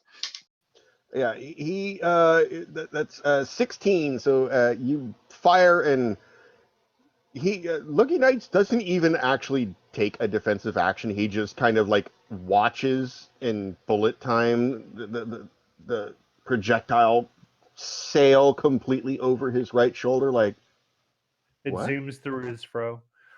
No, it doesn't even go near his fro ripples from it passing. That's about it. But and does then he you fall. accidentally hit the guy behind him? No, I probably just flattened the tire on the car behind him. Okay, and you are follow through with the sword. So, and no hero die on this? Yep, no hero die. You can choose whether you want to use because you do have regular light melee weapons and super flashy weapon skills, light melee weapons. So what you can do is use the normal light melee weapons, which is your D8, and then you'd roll regular damage with the sword, or your super flashy weapon skills, which is a D6, but then you add your super flashy weapon skills with your katana. I just rolled the regular, but it was a 7. 7, okay.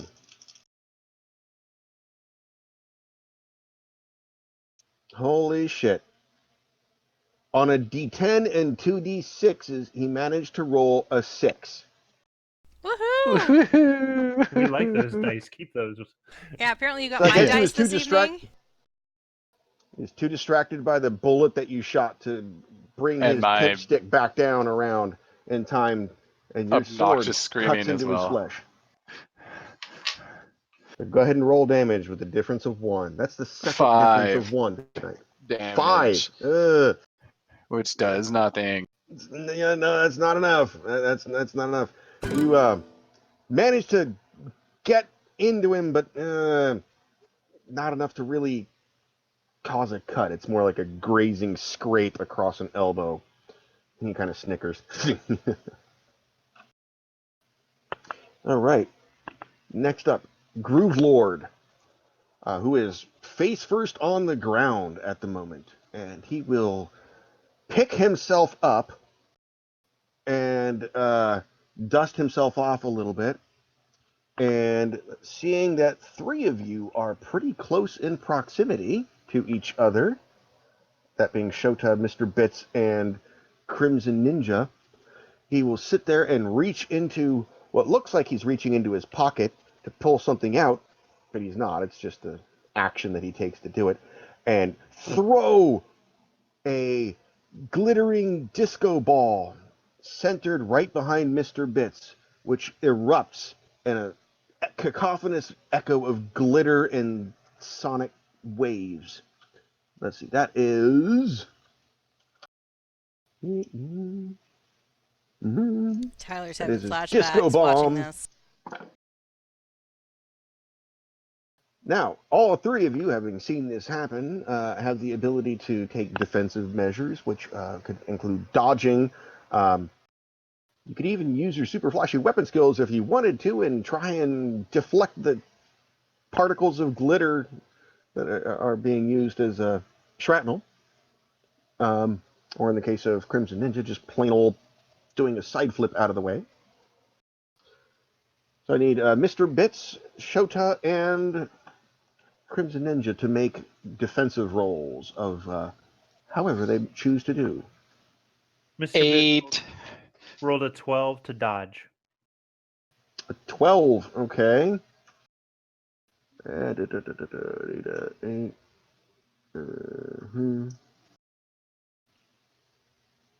Did I run out of d8s? I did run out of d8s. Okay. Ran out of D8s? Yeah, Yeah. that's not frightening at all. All right. I have That's concern. 13. That's a 13 for Trisha. Okay. So, I need to add her to the damage tracker, don't I?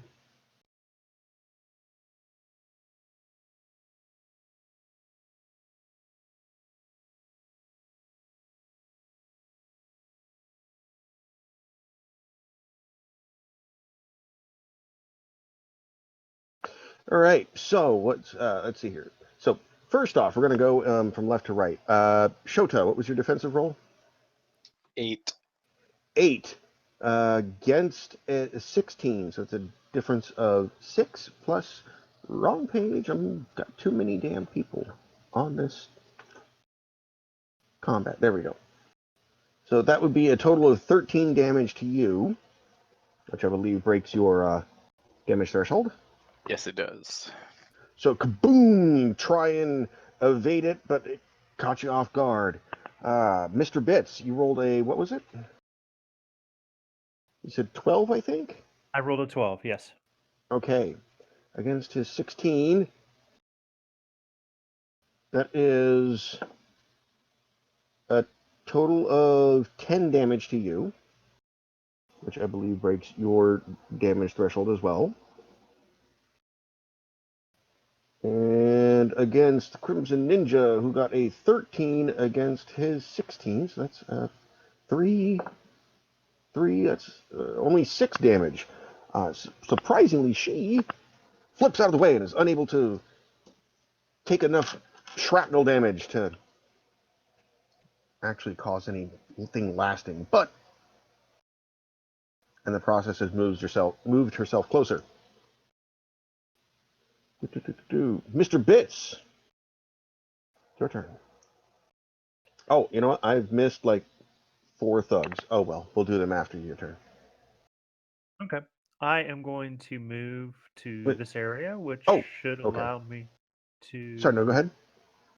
Which should allow me to do the radioactive burst without affecting any of my allies. Yeah, that looks like you'll click to 3 people I forgot to move. That'll work in your favor. All right. So are you firing it off? Yes, and I rolled a 34. All right, 1 injury level to you, and they only have 15 hit points. So even if they roll max, they're X disco thugs. Get that out of the way. The one. There we go. Okay, I was gonna say the one standing next to me should be gone, and Yeah, no, hopefully. I just moving the circle. Okay, and hopefully in that maneuver I am. Oh, I'm moving the cars as well. Okay. Now, what also happens, however, is the vehicles get blown away from you in a 15-foot radius. They suffer some extreme structural damage. They do not, however, explode. On the other hand, Miss Crimson Ninja here needs to avoid airborne car. Let me ask you a question. Shouldn't I have rolled one of these other cars into the baddies on my first attack? The cars were actually, if I recall correctly, I may have to scroll back and check, but the cars were outside of the range of the pulse, if I recall. I'm thinking I was standing right near where Shota is. Then this one, yes, should have gone this way and knocked these. Okay. Crunch. Crunch. And Crimson Ninja gets a 12 to her avoid airborne car, so she manages to just basically dive down, do the splits, and flatten herself, and the car goes crunch behind her. And she's like, "Hey, noob, cut that shit out." Like, hey, watch it! And Shota, you watch as a car basically lands about 4 feet to your right, as in a smoldering heap. All right. That's Mr. Bits. All right. Strikeout and Mother Nature in either order. Mother Nature tries to zap Groove Lord again. It's not nice to groove with Mother Nature. And she rolls a 17. A 17 against the Groove Lord. Okay. Yeah, he's going to try and dodge out of the way with a flashy disco dance. Fail, fail, fail, fail, fail. That gets him a 10. Yay! So that's a difference of 7. plus your lightning strike damage. +8.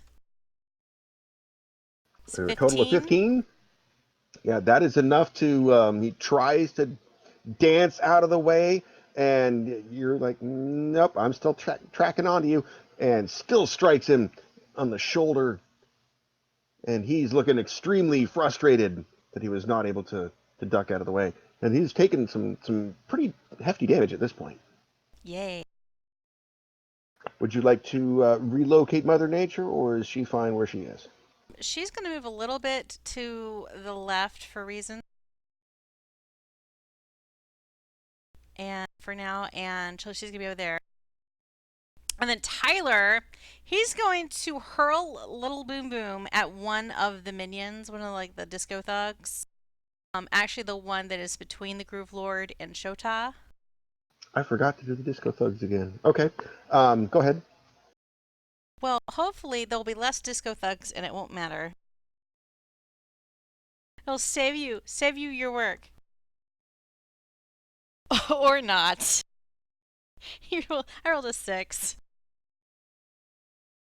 And ironically, the Disco Thug only rolled a 7, but that's enough for him to duck out of the way of Yeah. the flying bowling ball that was streaking towards his cranium and is now And yet streaking again, back to Tyler is out of his league. his hands. All right, after strikeout is Mr. Loogie Knights, who is face to face with Mr. Shota, who is yet to be able to land an attack on Loogie Knights, who will then use his pimp stick to strike you in the side of the head. I will dodge. Not the pimp stick. He got a 13. Yeah, 8. 8. Poor Shota. Yeah, my rolling is brutal. It is not a good night for not a good night for him. All right, so it's a difference of 5 plus super flashy pimp stick damage for a total of 10. Yeah. Automatic. Crack! Side of the head, kind of leaves you right at the temple, kind of leaves your ears ringing. Just, and now that is the end of the turn, and we're a little bit over our normal bio snack pause time, but that's okay. Before we start the next turn, I'm going to take a few minutes to bio and all that goodness. Those listening at home will just get a flashy little screen with something on it because Bonnie's awesome. And we'll be back in a moment.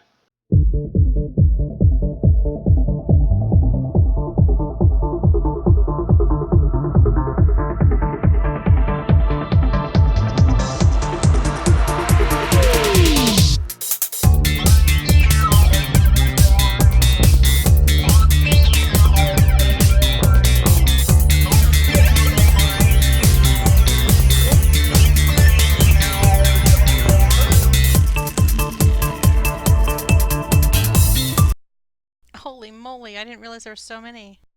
I'm curious, did you just do a Google image search for Pimp Stick? Yeah, and I was really surprised that I didn't get born. I actually thought it would be all inappropriate stuff. But there are an amazing variety of pimp sticks for purchase on the internet. There are. And yeah, and, it did not have, there's even categories: diamond, transparent, gold, purple. Weak Lucius Malfoy has his own pimp stick category. Okay, we are back from our little break. As the beginning of the turn slides around, so does the squealing of tires. And what did I? Oh, lost my size there. An orange. Wow, that's really, really large. A small orange sedan. I'll shrink it down to there. Comes squealing in and whips around right next to one of the vehicles that's kind of leaning against the building across the street that Mr. Bits blew away. You guys recognize this as the Crabmobile. Yay! And stepping out of it is none other than John the Crab Swanson. himself. No, not John Swanson. He's still bigger than I want him to be. There we go. None other than the Crab himself. Wow, he kind of blends in, doesn't he? There, make him a little bigger. All right, none other than the Crab himself, Roger Graham, who steps out of his vehicle and waves his foam rubber crab claws around and says something to the effect of, "God damn it," and looks at the wreckage that's gone on and the people that are still present. At this point in time, also stepping out of a vehicle, shove him to the side, is none other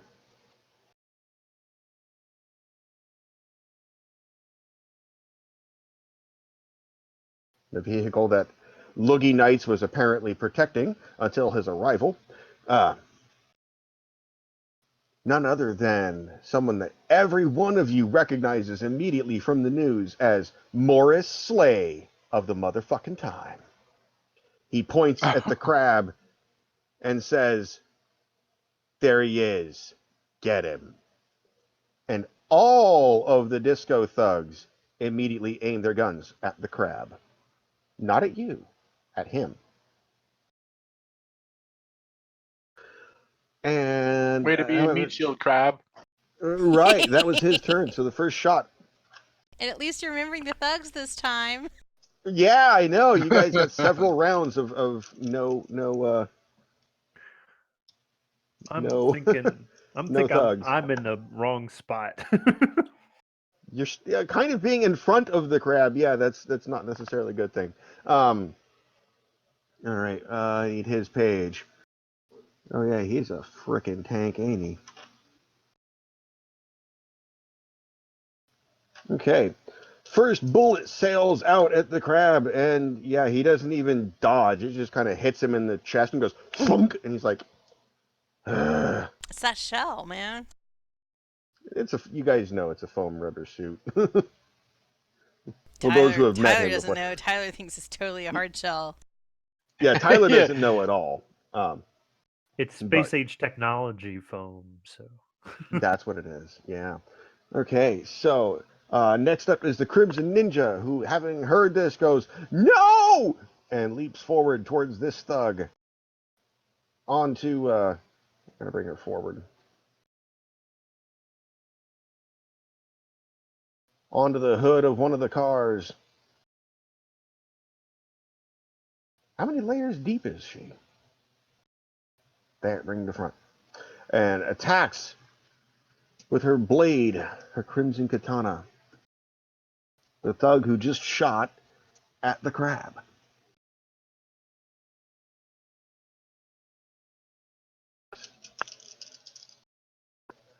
That would be a 12, and he's going to get a 6, so that's a difference of 6, plus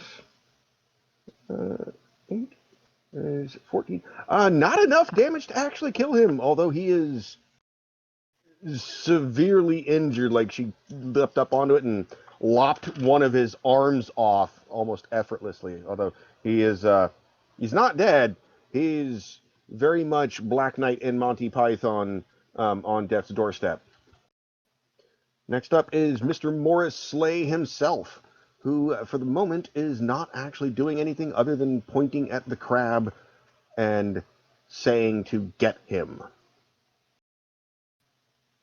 Next up is two more thugs shooting at Mr. Crab.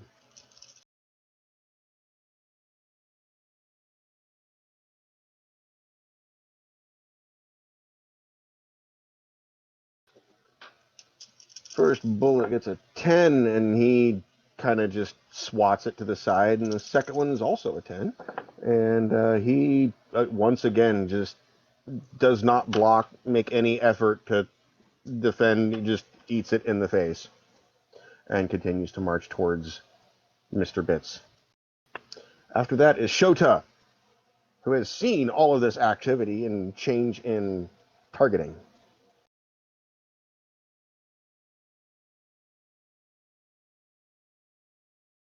Okay.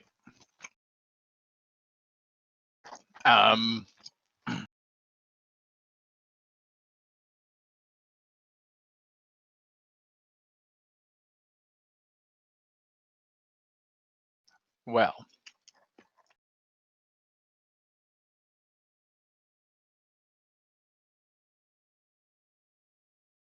like logically, I should not do the attack again that I tried last time. Well, now that it has been discovered that you do not actually have the firearm skill, But when has Is logic there some? ever been Shota's strong point? Never. That's why I was like, I should just keep attacking this way and fucking myself. But,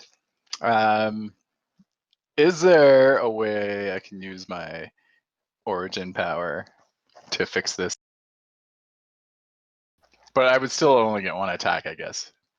Like where I can actually fire the weapon using my origin power, but the no, you would do it. However, mechanically, the way it would work is you would lose your hero die on the convincing yourself part, but keep the hero die on um, the counterpart. So you'd be rolling against yourself with a disadvantage, basically. okay. No, there's nothing preventing you from, you know, just doing a I don't want to say standard attack, but yeah, just using your katana solely with full dice. Yeah, that's probably the safest bet. But still, on point. Yeah. Like feeling the gun is not. When he fired it off, it just didn't feel natural. He just throws it, like drops it to the ground as he swipes once again with his katana. Okay. He still needs 24 hours to attune to guns. Yeah. I need a long rest. So I will make a regular attack.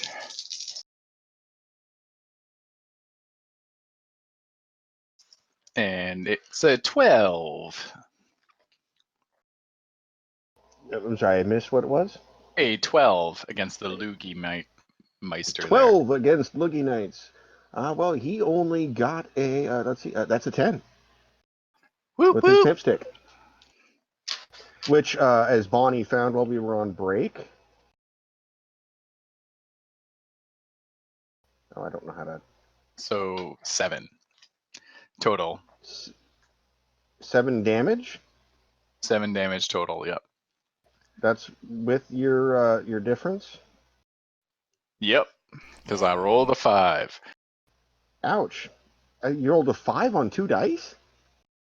It's a D10 for the katana. Did you not use your super flashy weapon skills with it?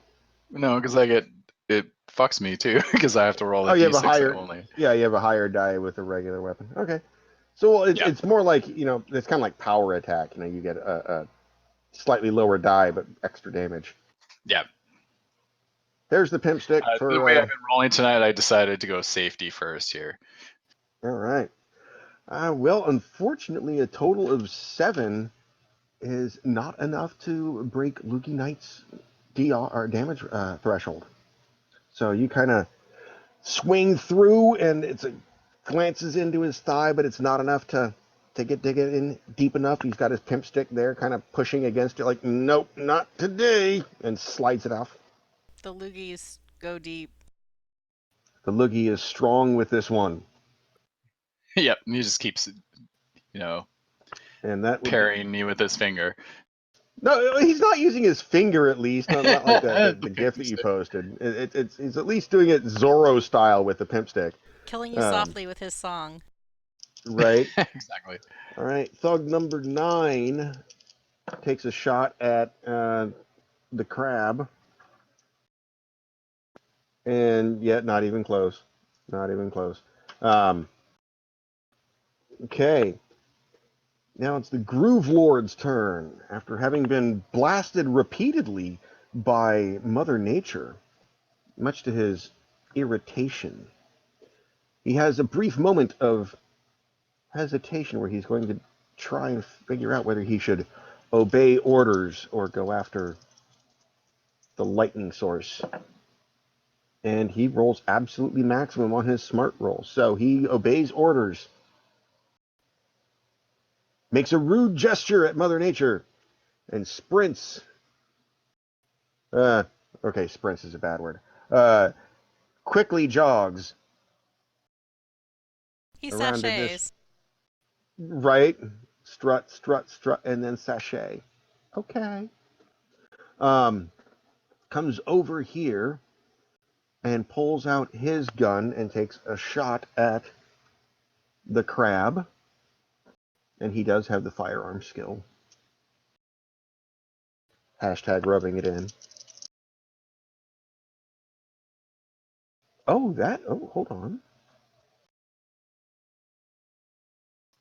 17 against the crab's 12. That's a difference of 5.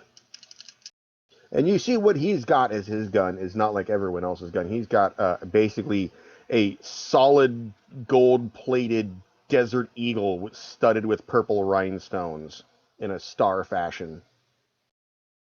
And it sounds, unlike the other guns, it sounds like a hand cannon going off. You know, that is enough to. It hits the crab in the shoulder, and after all the bullets you've seen hit him, and he's just kind of like shrugged off. This one, boom, and he kind of like goes, "Ow!" and glares at the Groove Lord. You made me bleed my own blood. I wouldn't want to be the Groove Lord right now. No, really, you don't. Mr. Bits, you're up. Okay, I cannot do my radiation attack anymore. I have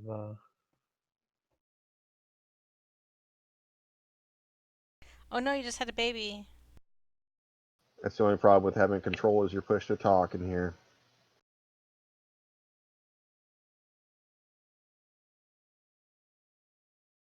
all right. I can't do any more radiation attacks. I've taken too much damage, so I am going to, and I'm doing it again. Jeesh.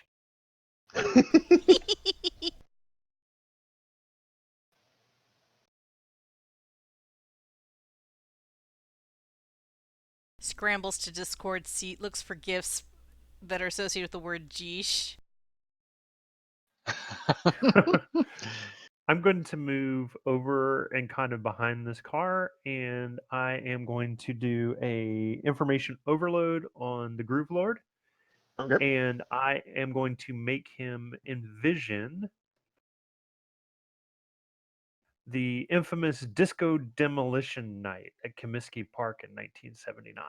No, you did not just bring that up. The I night that did. Disco literally died.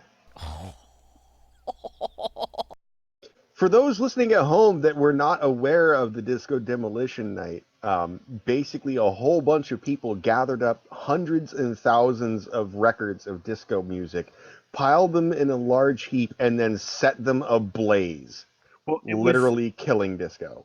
it was at well, this was at a baseball game, and basically they let people come into the game for free if they brought a disco record to destroy. And it was this That's huge amazing. promotion and got all these people to come. Well, they ended up causing a fire, and I think they had to cancel the game, and it was this whole thing.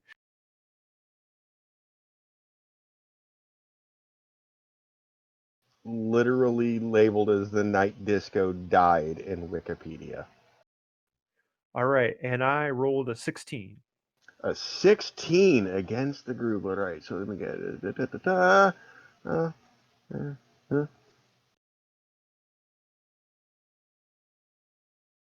Sorry, I'm not quite as efficient as I normally am with these guys because everyone has a different set of abilities.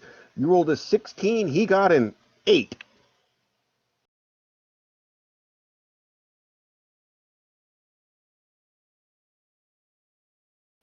So go ahead and... And I rolled a 13 for damage, plus the 8 would be 21. Sorry, I didn't quite catch the damage. I rolled 13, and then plus the 8 that I was over from the 16 to 8 is 21. Yeah, Sweet. that's going to break his threshold.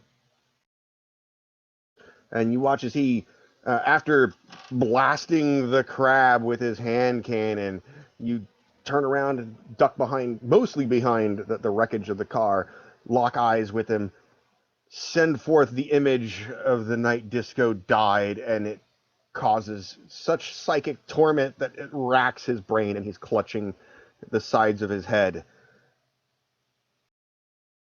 Okay. Right, now we are at Strikeout in Mother Nature. Mother Nature zaps him again. Because it's not nice to crab. I might want to scooch a little bit closer. Okay. Like I'd Scooch say about, yeah, right about there. That's actually not far from where I was going to position you. And 15. 15, and I will say since he is reeling from Mr. Bits's information overload and does not see it coming, he is only going to get his basic defense and villain. So that's a 10. Actually rolled almost max on that. Okay. So that's 5 difference. Oh boy! I rolled 2 8s, sweetness. 21. I'm sorry, you rolled a what? I rolled 2 8s, so that's 16 plus 5 for 21 damage. Yeah, that's gonna break his I damage liked threshold. I liked what Mr. Bits did so much that apparently I did the same thing. And you strike him on the back of the neck with the lightning bolt, and he goes face first on the asphalt. He's not dead, but just the sheer. Well, he was already hunched over, and then you hit him on the back of the neck, and he just plop goes limping face first. Is he actually down, or is he simply just knocked down? He is knocked down. Although he looks, frankly, pretty dang messed up. All right, strikeout. So Strikeout is going to take this opportunity to give his little boom boom a try against the Groove Lord since he's down. Okay. So he winds it up, lets little boom boom loose. Does he give it a kiss and a lick like before he throws it? Just a kiss, no tongue. Just a kiss. Okay. No tongue. And because he is face first on the ground, he is not going to be able to disco dance out of the way of this one. And he rolls an 11. Against a 10. Sweet. Now, I'm feeling that I'm not going to do a lot of damage. Now remember, Tyler has a whole slew of style points. If he needs to re-roll something. How many style points can I use at once? Many as you Because I got. got snake eyes. Many as you want. If you want to burn two, you can burn two and re-roll both of them. Oh That's why man, style points are awesome. that was so And sad. I can donate one to the cause if need be. Man, I'm taking you up on that. Okay. I just had an onslaught of ones. Ooh, that one was good though. Okay, so that would be 11 damage total. 11 damage. All right, that's enough to break his damage threshold. You instead of going straight for him, you sit there and look at him and go, huh, and lob it up in like sky high in the air until it becomes just a little pinprick. And there's this whistling sound, and the bowling ball comes down on in between the Groove Lord's shoulder blades, and you see him like arch backwards and yell out in agony. Does he? He is getting roughed up right now. Okay. I thought you were gonna say. I thought you were gonna say I hit him in the shaft, but okay.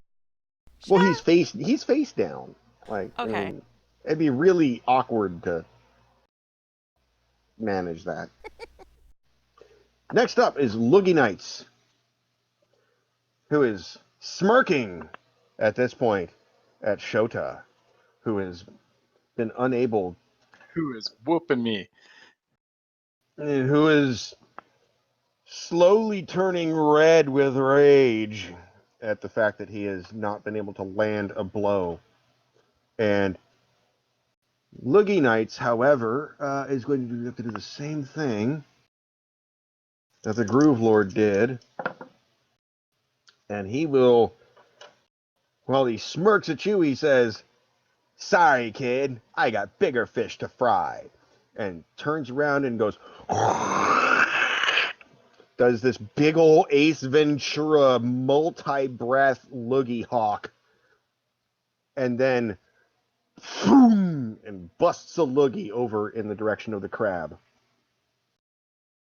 Which is that, and that, and that.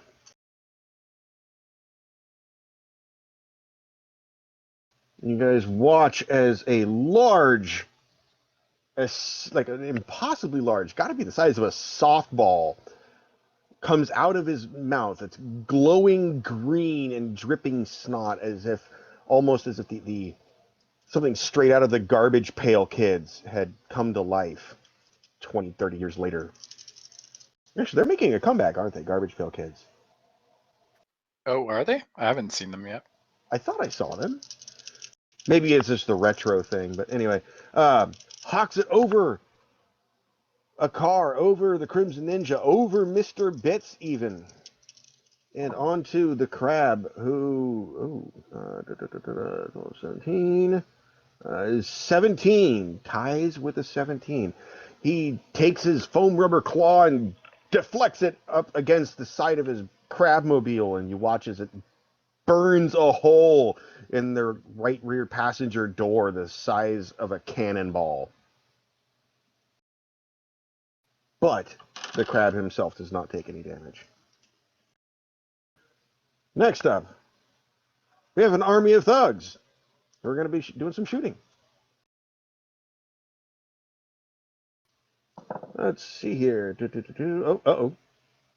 Lucky shot by one. That's a 12 versus a 10. Difference of 2. But not enough. Hits him, but yep, not enough to actually do any damage. Thug number 2 or 3. Oh, that one might hit too. Nope, never mind. Walks through that one. Number 2. I highly doubt that's going to hit. Not a chance. And number 3, or number 1, I should say. Nope, not a chance. So, hail of bullets are going straight at the crab, and he's just basically walking through them like, ow, cut it out. Bitch, that's annoying. Quit it. And then it's his turn. Now, you guys have seen the crab in action on videos on the internet, on the news. You've never actually seen him in action in person. And what he does is turn several pages to get to the proper character sheet and find that it is referred to as Tsunami. That is the name of his power. He aims at this group of thugs over here and raises a claw to the sky, and a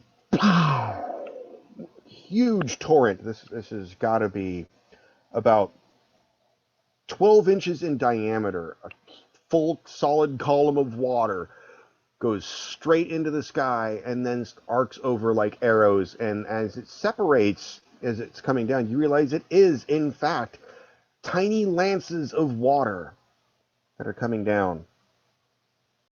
And let's see, that's going to be doot, doot, doot. That could have gone a lot better, actually. Maybe he's surprised that he actually got injured. All right, and there are 3 thugs, 1, 2, and 4. Okay, and first one sees it coming and manages to duck out of the way. The second one does not, and it's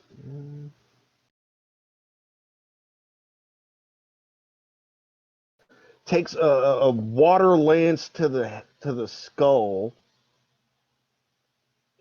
and you watch as it comes down and like rips one of his eyebrows, his left ear, and part of his jaw off. So you can see into his mouth and see his teeth, some of which are missing now, but he's still alive. And the third one, I'm not dead yet. on the other hand, doesn't take any defensive action at all, as all the 2 that tried to evade it were behind him. And there's several water lancelets come down and pierce him in the right clavicle, the left clavicle. Then one goes in the top of his nose and then comes out in his spine between his kidneys. And he crumples to the ground. Boop, dead.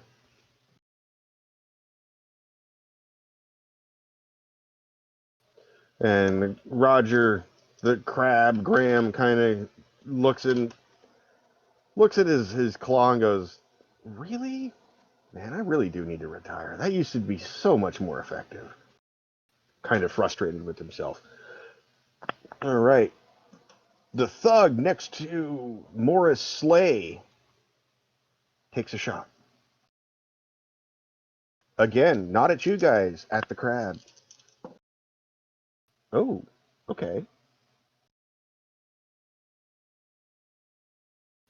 And connects, actually, with enough damage to take him down another injury rank. So, boom, he kind of he's looking at his hand, his claw, like, oh, come on, and then not paying attention to the bullet that comes in and clips him in the kidney, and poof, oh, that's another little red spot on him. He's not looking rough by any means, but he's taken a couple hits. After that is Crimson Ninja,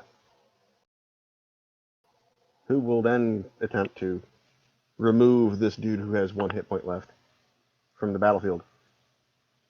And she already lopped one of his arms off. This time she takes off his hip. Like, takes his leg off. At the head, just clunk. Ah! He's dead.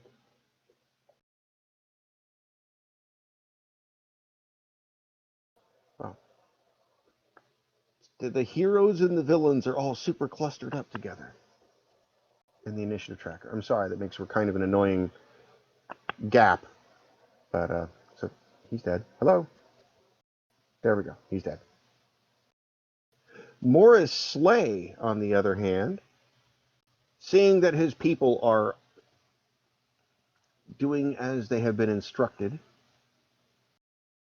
flips to his character sheet and observes the battlefield. Right now, the biggest threat is actually, let's see here, is that going to be Mr. Bits or Mother Nature? He's going to say Mr. Bits. Maybe, or is it Mother Nature? Let's go for it. Let's take a roll for it. Is there a roll thing in Discord?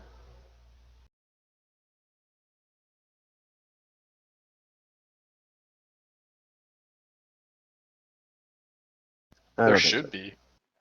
There probably is on an add-in. I don't know if there is or not. And it's not that important. So Well, that we're just doesn't gonna work. go. Quick, everybody launch DDO. This is no. This is what I always used to do whenever I needed an objective source here. All right, it's between Mr. Bits and Mother Nature. So Vaughn, roll a d6. High 3 Oh, is Mr. Bits. Low 3 is Mother Nature. here we go. 1 1. All right, so on that's Mother cue. Nature. Whee! Now, Morris Slay swings his head across the battlefield, observing what's going on. Does not see any. This is going to sound really dickish to say, but does not see Mr. Shota as a threat, really. Um, Not yet, at least. Mr. Bits is a threat, but Mother Nature has made a lot more damage lightning bolting things. So he strides, one might almost say, pimp struts through the wreckage of the broken cars, stops there, takes a good look at Mother Nature, and uses his pimp strut ability. Oh, Nope. sweet. He's not close enough to do that. I lied. He will then leap using his super jump.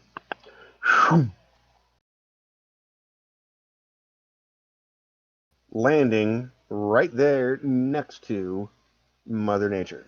Damn it, I put a strut and pimp up there for you. And it's pretty sweet too. And as he lands, he kind of does a little shuffle like doom, doom, doom, doom. Yeah. Like in the video. Yeah, exactly like the video. Someone actually watched the homework. Holy crap. Okay. I did too. Oh, did you? Okay. What? There was homework? Well, I did it just before class. Yeah, there was a homework video that I posted in the Discord channel. I The totally end missed of the that. Jay and Silent Bob movie. Yes, Morris Day and the motherfucking time performing Jungle Love at the end of Jay and Silent Bob Oh, Strike Back. Or in this case, Morris Slay. All right. At this point, there are 2 thugs that go before Shota does. Wait. Is one of them dead? Is one of them dead? One of them is dead. 1 thug that gets to go before Shota goes. Hold on to your ball sacks. And he's dead too. Okay. It's funny, last week there was a hold on to your butts moment in the chat. Okay. hold on to your butts. And this thug is also taking a shot at guess who, Mr. Oh yeah, Orange. I think I posted that one after we made fun of Ethan Butts, Dr. Ethan Butts. Dr. Eaton Butts. Dr. Eaton Butts. Okay, that is not enough. Not enough at all. So the crab is shot at, but he ignores it. Shota, you are up. You know what? I'm going for it. The number of the beast, which is 3 6-sided dice. I'll just attack with super flashy weapon skills. This is me rolling them. Can you hear it? We can. Oh, it's actually a good roll. It's a 14. I'm sorry, how much? 14. 14, okay. And he got an 11. Woohoo! So that I means you. will add flashy weapon skills damage as I up the ante, because like I see that this freaking guy is holding me off, so going super. Oh my god.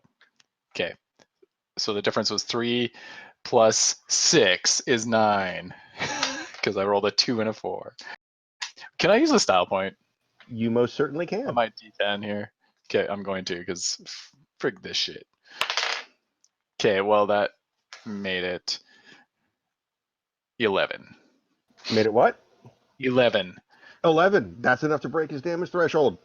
So after he's been mocking you relentlessly, the rage building, you turn around, do an upward stroke with the blade. He's paying too much attention to his bust-a-loogie that he tried to fire off at the crab, and it missed. And you get him right up the center of the chest, leaving a nice gash. And you see blood. Satisfying blood. I made you bleed your own blood. Okay. After Shota is another thug. Hooray. Shooting at the crab. Wow, they're rolling on fire tonight, for real. I mean, not that their dice are particularly high, but what they have, they're rolling quite well. Not enough to beat his 15, however. So he just kind of shrugs it off. And after that is the Groove Lord, who is on the ground, face first, kind of reeling from the 1-2-3 combo. Like you guys give him a 2-piece and a biscuit to chew on as he's laying down. He's considering his options.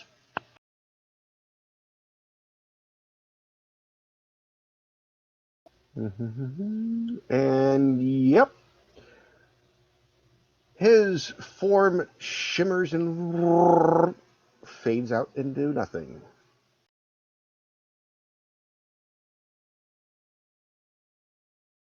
So we're going to move him over there because he just went invisible.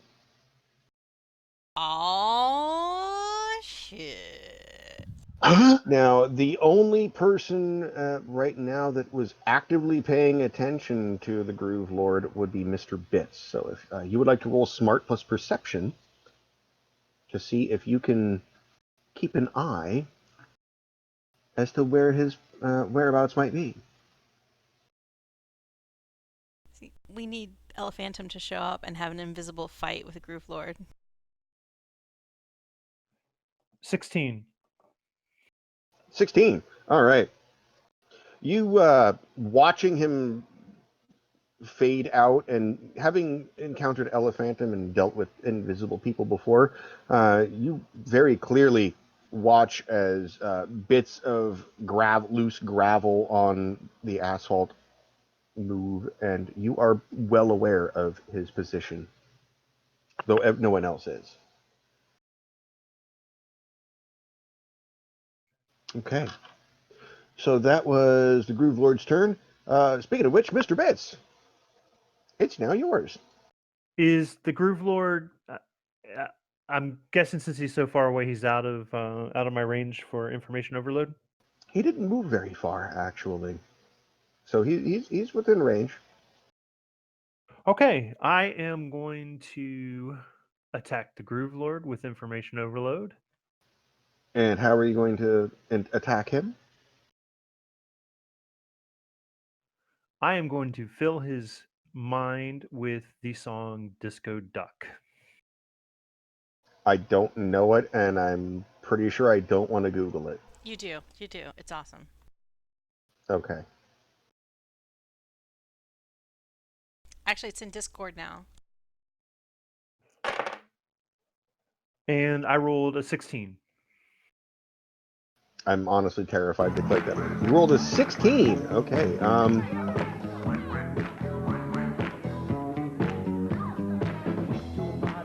Wow. He rolled a 1, a 2, and a 3 for a total of 6.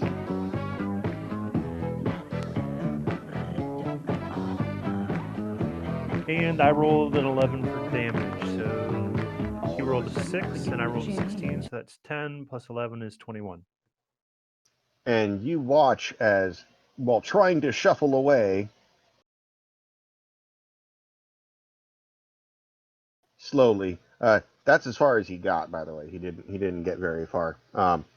You watch as he slumps over and falls to the ground unconscious. Woot woot. His invisibility flickering back into normal as he loses consciousness. Yep, he is effectively out of this combat, but he is not dead.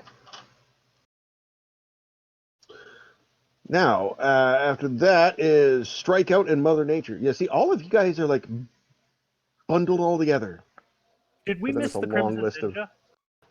of. No, Crimson Ninja was way back before Morris Slay. She lopped the dude off at the leg. Okay. That only had one hit point left. So Marge is she sees more sleigh up here next to her. That can't be good.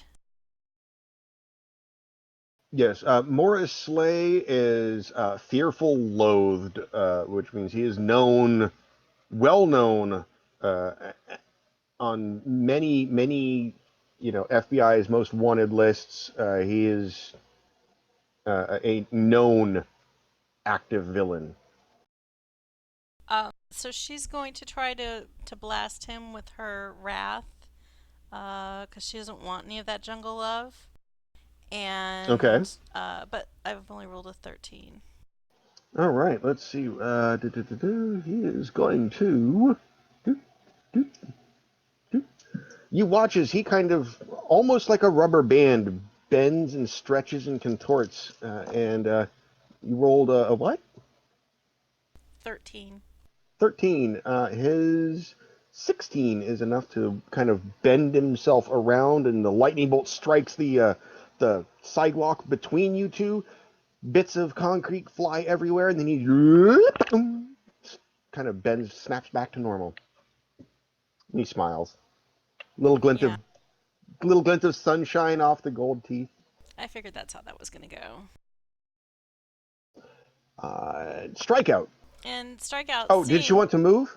Did she want to move?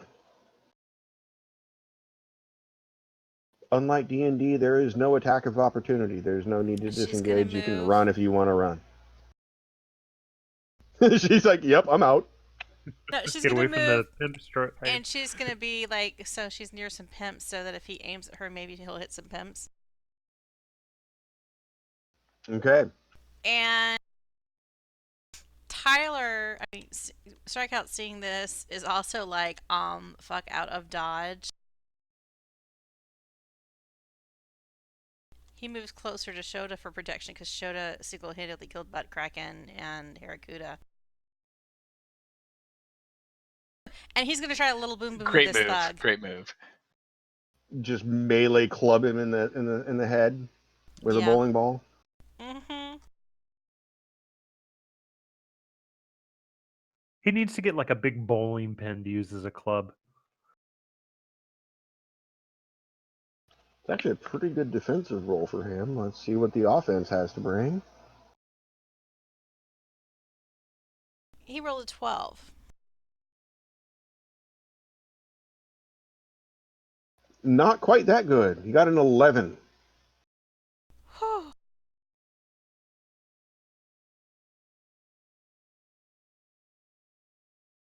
And that is thug. 6 plus 1, so that's 7 damage total. 7 damage. Okay.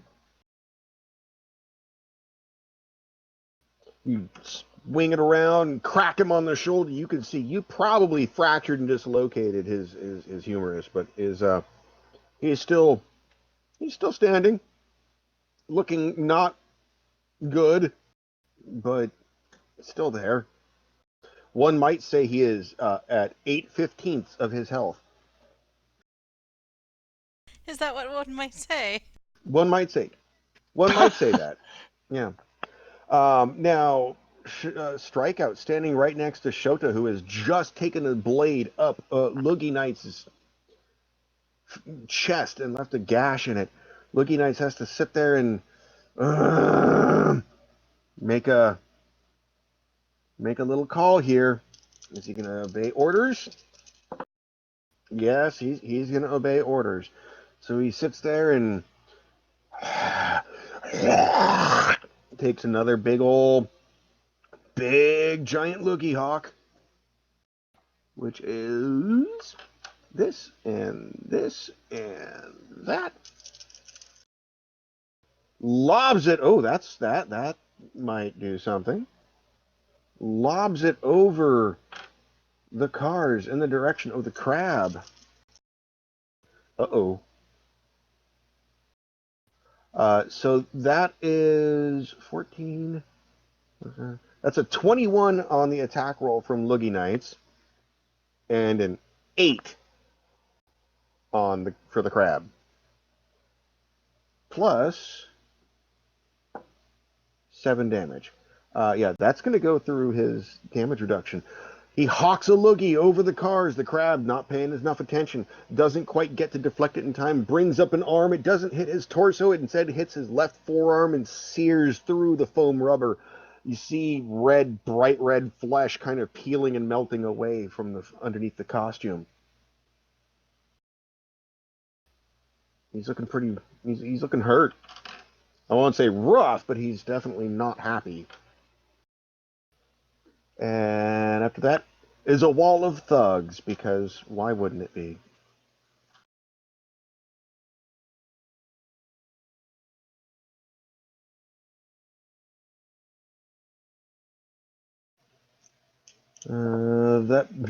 That's definitely going to miss. And that misses too. All right, so there's hail of bullets coming down. Oh, one more. I missed one. Hail of bullets going at the crab's general direction.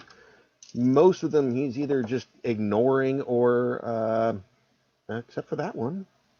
That's a 9, and that's a 10. That might actually. Nope, that one does not. Hits him, but it hits him in the chest, and he just kind of grunts and. Now it is his turn. He stomps up over here next to the car, standing beside Mr. Bits, once again putting him in way too close proximity, as he is very much the target for Mr. Bits's comfort. And flips many pages to get to the correct thing. Drops. Actually, no, he's going to. Does he have enough movement? Yes, he does. Going to get over here, stand next to Loogie Knights, who has gotten on his bad side. And he drops his right hand down to his side, and you see a flood of water rush out from between the claws of the foam rubber crab suit claw. Crab suit claw. There you go. And swirl into almost a hammer-like shape. It would be the infamous crab hammer that he has. And he takes a swing at Loogie Knights, golf club style. Yep, that might do something. So the problem with this is now I got too many people on opposite ends of the book. And Loogie Knights, after having been so cocky in his defense against Shota, rolls a 9 on his defense against that is a 22 on the attack. So that's a difference, if I recall correctly, or if I math correctly, a 13. Yep, that's correct. Plus, oh god, that's 12, 9, that is 21, 24. 24 damage plus the difference of 13 is a total of 37, if my math is correct. I'm not positive, but I think that breaks his damage threshold. I'd be frightened. And Yeah, that's like end game boss. Shota, you watch as the crab just stomps up, and with a look of pure fury on his face that you have never seen before. I mean, your recollections and encounters with Roger have been, he's a pretty happy-go-lucky, pretty chill kind of guy. Like, he's not all that threatening seeming. Until you see him right now when he's in his crab suit, and he just comes up with the crab hammer under the chin of Loogie Knights and sends him across the entire parking lot to land crumpled in a heap behind that car way over there to the left. Just golf swing. Almost Smash Brothers style. Crunch into the ground. He kind of almost looks a little sheepish at that, like, I didn't like him snotting at me.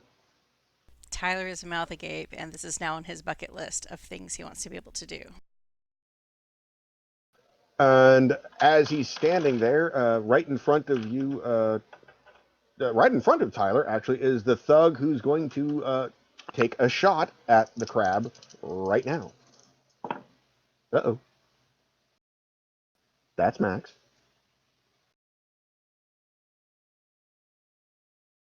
Quick, right with some pen. That's not Max. That is 13, 14. That's a 14. Oh! That's just enough.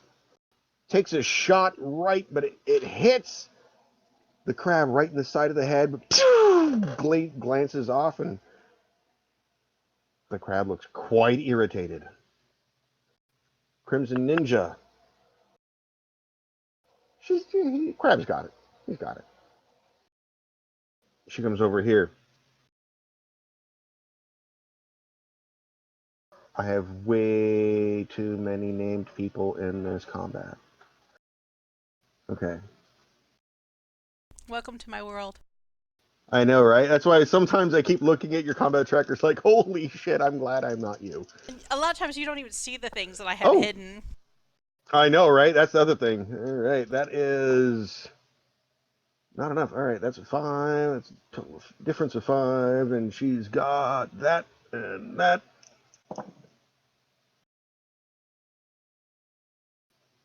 Total of 11 damage as she slices up upon him. Not quite dead yet. Okay. After Crimson Ninja, it is time for Mr. Morris Slay of the motherfucking time. After having jumped over to the gift shop, and then everyone so rudely ran away. Now, who is he going to go for is the question. He was after Mother Nature, so we're gonna keep on that track. He saunters over to Mother Nature. That's the Groove Lord. There we go. And I am so fucked. have some measure of, I don't know, I feel like faith. my dice don't go nearly high enough. And he will use what is his power known as the Pimp Strut, which basically he does a spin around and backhand. That's not too bad. That's a 16. That's not bad at all, considering that I think the max I can roll is an 18. And I only rolled an 11. Ooh, that's going to leave a mark. You rolled an 11. Okay, so that is, let's see here, 16. So that's a difference of 5. Plus,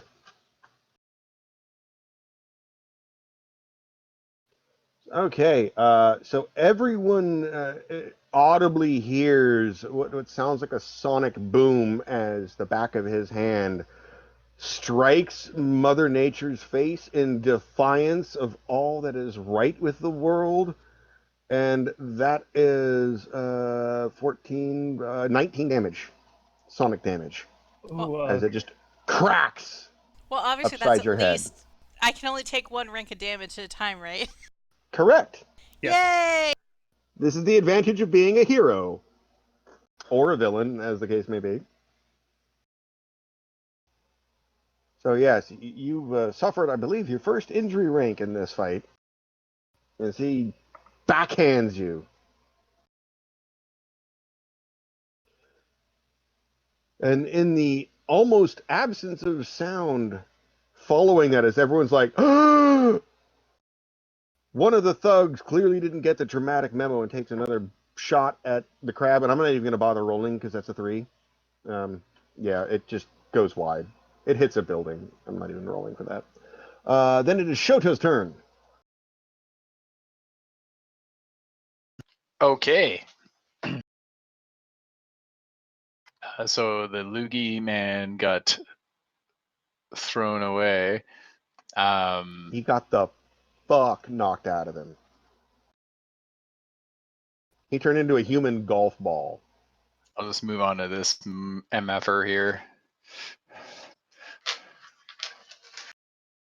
Right beside me on my way to, do something heroic probably. This is the same one that Strikeout already bashed. Yeah, So is he's that one already dead? injured. Oh, it's Oh, already he's not injured? dead. Okay. He's injured though. I rolled a 13. He rolled a 5. So he's probably going to die here. Maybe, if I roll good enough. Bye-bye. Nope, I didn't roll at all. So 8 is the difference, plus 4 is 12. He had 8 hit points left. So Okay. he's at -4. You literally cut off his head and one of his arms and sever like him in two. As his scream is cut very, very short. Can I continue my movement? Since I only move like, say, You 5 moved HP. like you moved like a step, so sure. Yeah. So yeah, moving a step to dispatch that motherfucker. I run this way as Mother Nature is surrounded by all these guys. Easy And enough. that's all I could do. Yep, take a step, slice through him, carry the momentum through in a nice little anime style twirl, hop over the body, and then Naruto run over to thug number 2. Okay. Well, maybe I'll sidle up beside Morris here, the Slayer, just to be a little in his face.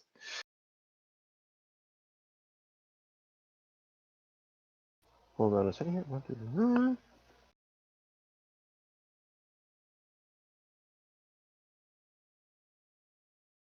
3. Oops, I crossed off one I shouldn't have. Oh well.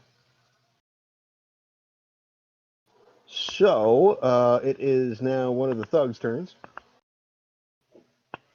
Who will... he's got, he's actually got the Crimson Ninja in his face, and he's almost dead. So, he's going to try and shoot her instead, point blank, freaking out. And probably gonna regret that, because she is going to attempt to deflect it back on himself. And he rolled a 10. She rolled a 16, which is more than enough to deflect his bullet back into his own thigh. And yep, he only had 4 hit points left. He is now dead. Jedi style. Okay.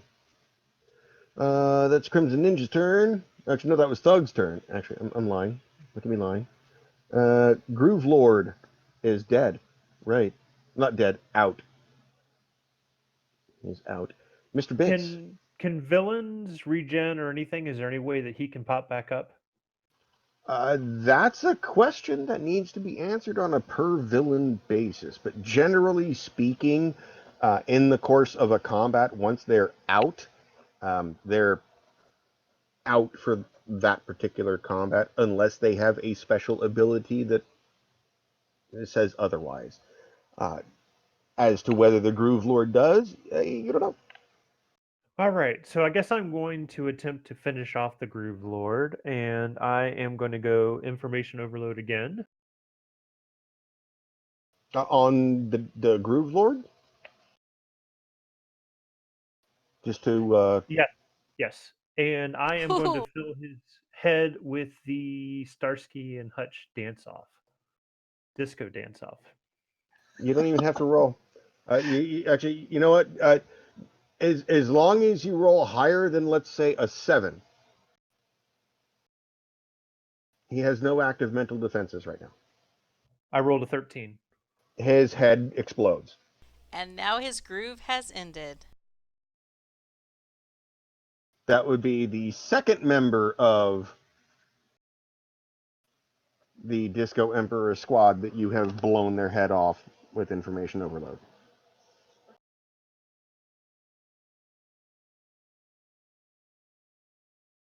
You're probably going to become their favorite person. I hope not. Maybe groove is not in the heart, but in the head.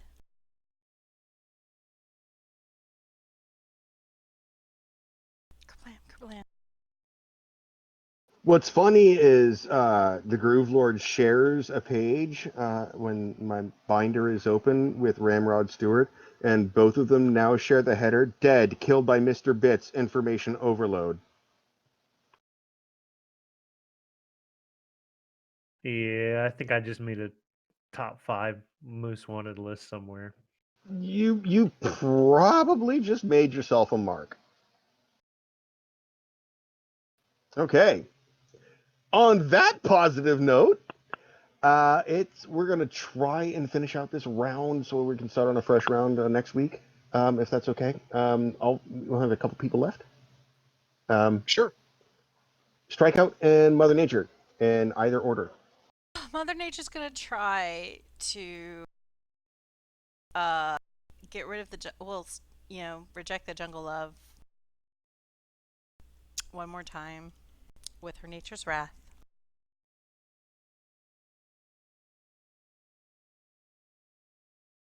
17.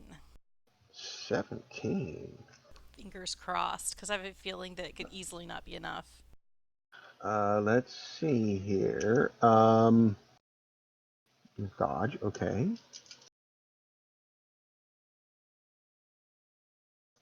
That is a 16. Yay! Holy shit. Yeah, just barely. Now, hopefully I'll roll decent damage.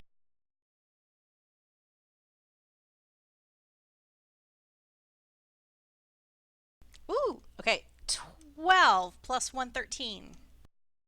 13 total? 13 total. That is enough to break Yay! Morris Slay's DR. All right, so he is taken. You see the lightning come down and strike him on the shoulder, and he twitches and like catches and arcs into his earring and across to his teeth a little bit, and there's Ooh! a little tiny trickle Jump of blood back. coming out of the corner. Get down with your And, Marge self. like in a kung fu movie, he like touches it with the finger and licks it a little bit, and then goes, "That's hot, baby." Next up, strikeout.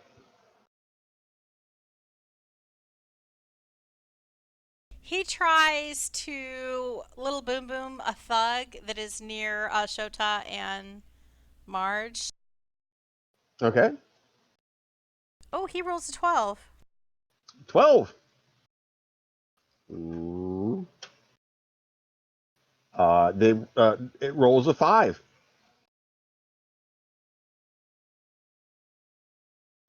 Difference of 7 plus your 2d6 damage for little 7 boom plus boom. 6. So 13. You know what? I just realized we have not been doing. What have we not been doing? We have not been adding your super flashy weapon skills on top of little boom boom.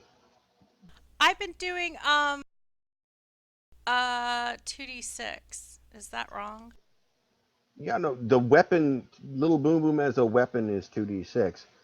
You should be adding your super flashy weapon skill die on top of that. Oh, I haven't been doing that. No, I I haven't. know. I just realized we haven't been, and it's funny because like we've been talking about it with Shota and Crimson Ninja the entire time. I just realized like, oh yeah, It two didn't d sink six in. plus. All the numbers. Because I just kind of filter it out because he's so much higher level. I just assume that these dice are not applicable to Tyler.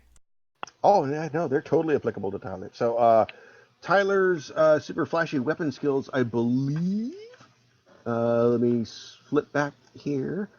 Oh great, it cut off on my printing. It just says D. I believe it's a D6. I'm not sure. You have to correct me. Is he a D6 or a D8? I don't have it either. I just have the D8 to hit. Oh, okay. That's it. That's his die. So it would be the 2d6 you just rolled Plus a D8? plus a d8. This is Holy why super flashy shit! weapon skills are awesome. So it was 13 to begin with. And add 2 more. Okay. 15. You kind of wind it up, whoom, whoom, whoom, whoom, cannon arm, and watch as the bowling ball hits this particular disco thug in the side of the head and completely turns it concave. And there's a large expulsion of red and grayish pink goop, which spatters both Mother Nature and Shota in the back, and also the wreckage of the cars. And he is an ex-disco thug. All right, and now when like Little Boom Boom returns to Tyler and he catches it, now he gives it a kiss with tongue. Oh, now's the kiss with tongue. Okay. Yeah. Oh my.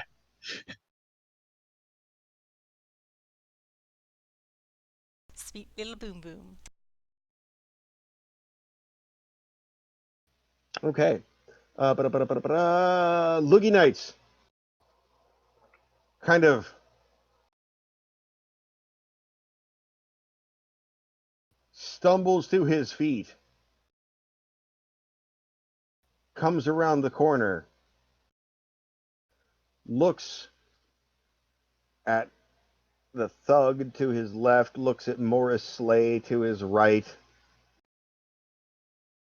considers for a brief moment, and goes, Morris will be fine. Puts a finger to one nostril and announces that he's looking for some hot snot baby this evening, and snorts out a cone that hits both the disco thug, Mother Nature, Shota, and Morris Slay. Oh Not god. both, all of. We're all getting snotted. You're all getting snotted. Is a dodge possible? Yes, a dodge is Dodge possible. is You're more than possible. Okay. welcome to roll a dodge. He didn't roll that great. That's a 15. Yeah. You say 15 isn't great, and I'm like, well, fuck. I rolled This a is me 13, uselessly rolling so my dice for extra yeah. numbers. Oh yeah, that was an 8. That was an 8. All right, we're going to go with Shota first. Resolve Shota first because he rolled first. All right, so that's a difference of 8. And I got to roll damage here. Well, I'm That already losing one right here. yeah, he rolled a 10 for damage, so that's 18. So yeah, Shota is tunk, baptized in like almost napalm temperature snot that just boils all over his skin in a very unwelcome fashion. Mother Nature, how'd you do? Oh, I lose one too. I rolled a 13, but if he did 10 damage, it's still plenty. Okay. And So Marge you has lose been one to thing. this rodeo before. The whole caustic snot kind of sensation has got to be close to caustic apocalyptic cow milk. I was about to say you're actually kind of like mentally cataloging as you're to brace yourself through the pain that hey, you know what? This is actually not as bad as Apocalypse Cow. I mean, Yeah, it hurts, but it's not as bad. it's not as bad as All that right, caustic uddermilk. So hey, Disco Thug is deleted. Bloop. Not a chance. He could roll max and is still dead.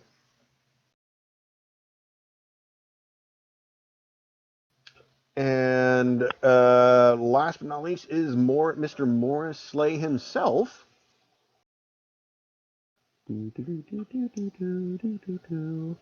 I need another die.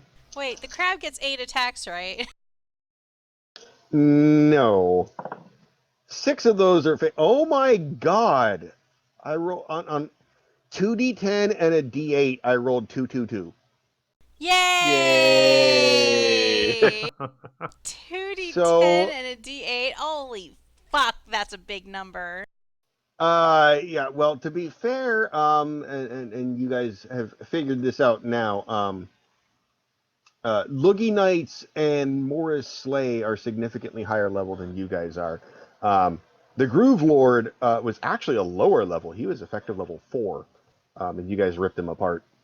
Um, so that's a 6. That's a difference of 9 plus 10 is 19, which is certainly enough to break his DR. So Mr. Morris Slay is looking rather irritated at Loogie Knights, like, dude, not cool, man. And thank you, Bonnie, for sending Tubbs your dice. Yay! And last but not least, one thug who is still in the back row shooting over the wreckage of multiple cars at the crab. He gets the Best Thug of the Month award if he makes it. He's yeah, he's over there just like plugging away. Like, I was told to do this one job. I'm gonna do this one job. Oh, that's all I got. And oh my god, yeah, not even close. Yep, not happening. Not happening. And the crab sits there and kind of just like glares at him like, really, dude? Really? We're still on about this? You're still trying to do this? Okay. All right. And that ends our initiative order for this round. With, Groove Lord is dead. I forgot to mark that. There we go. So, So, we're basically against 2 people who can murder us and 1 thug, and we basically need uh, the Scarlet Ninja and the Crab to save us from these last 2 guys. well, what's going to happen next week? As we'll find out as to how their plans are going to change, if their plans are going to change.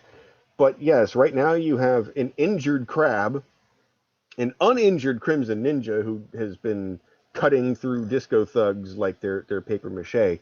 Um, Shota, who had a rocky start, but is Yeah, I picked it up in the end there. I picked it up. tried the new thing. It's still not quite attuned yet.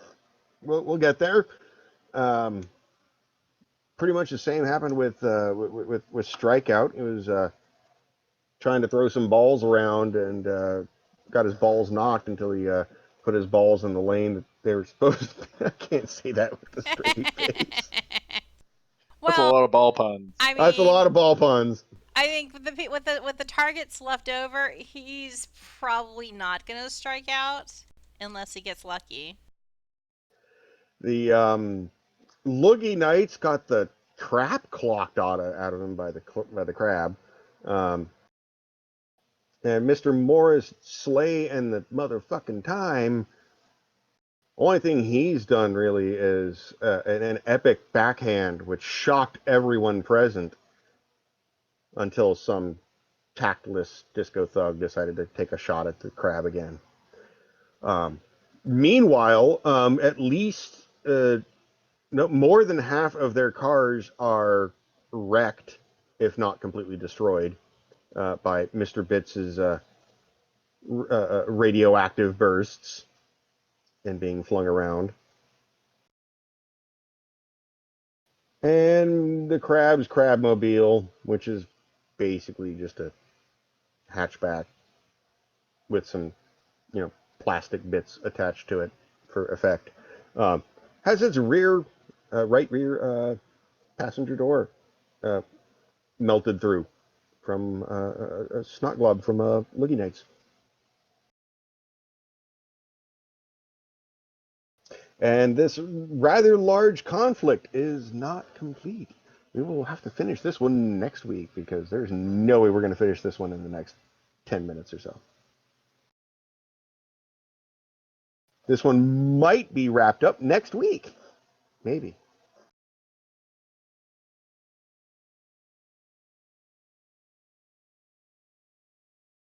Might be. We'll get there. That was a real bad time for my Discord to cut out. I saw Bonnie and Reese try and say something, but I didn't hear what it was. I just echoed might be. And I said we'll get there. We'll get there. Nothing bad could happen. Of course nothing bad can happen. You're only in front of the Nuclear Particle Accelerator Research Laboratory being ambushed by an entire army of the Disco Emperor's thugs and his right-hand man. But you have allies. One of whom... And we've thinned the herd. And one of your allies is legit... Yeah, the crab meat. The legit #1 current hero in the city. Yeah, but I'm hoping he can do enough attacks to save my life. I'm gonna have to run away.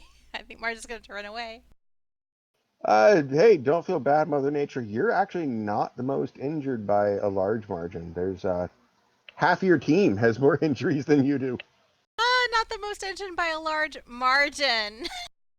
Oh, God. Oof. Moo.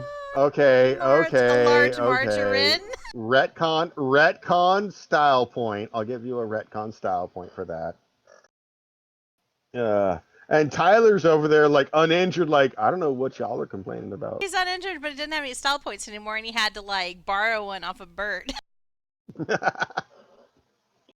But it was worth it. It knocked the Groove Lord into critical status.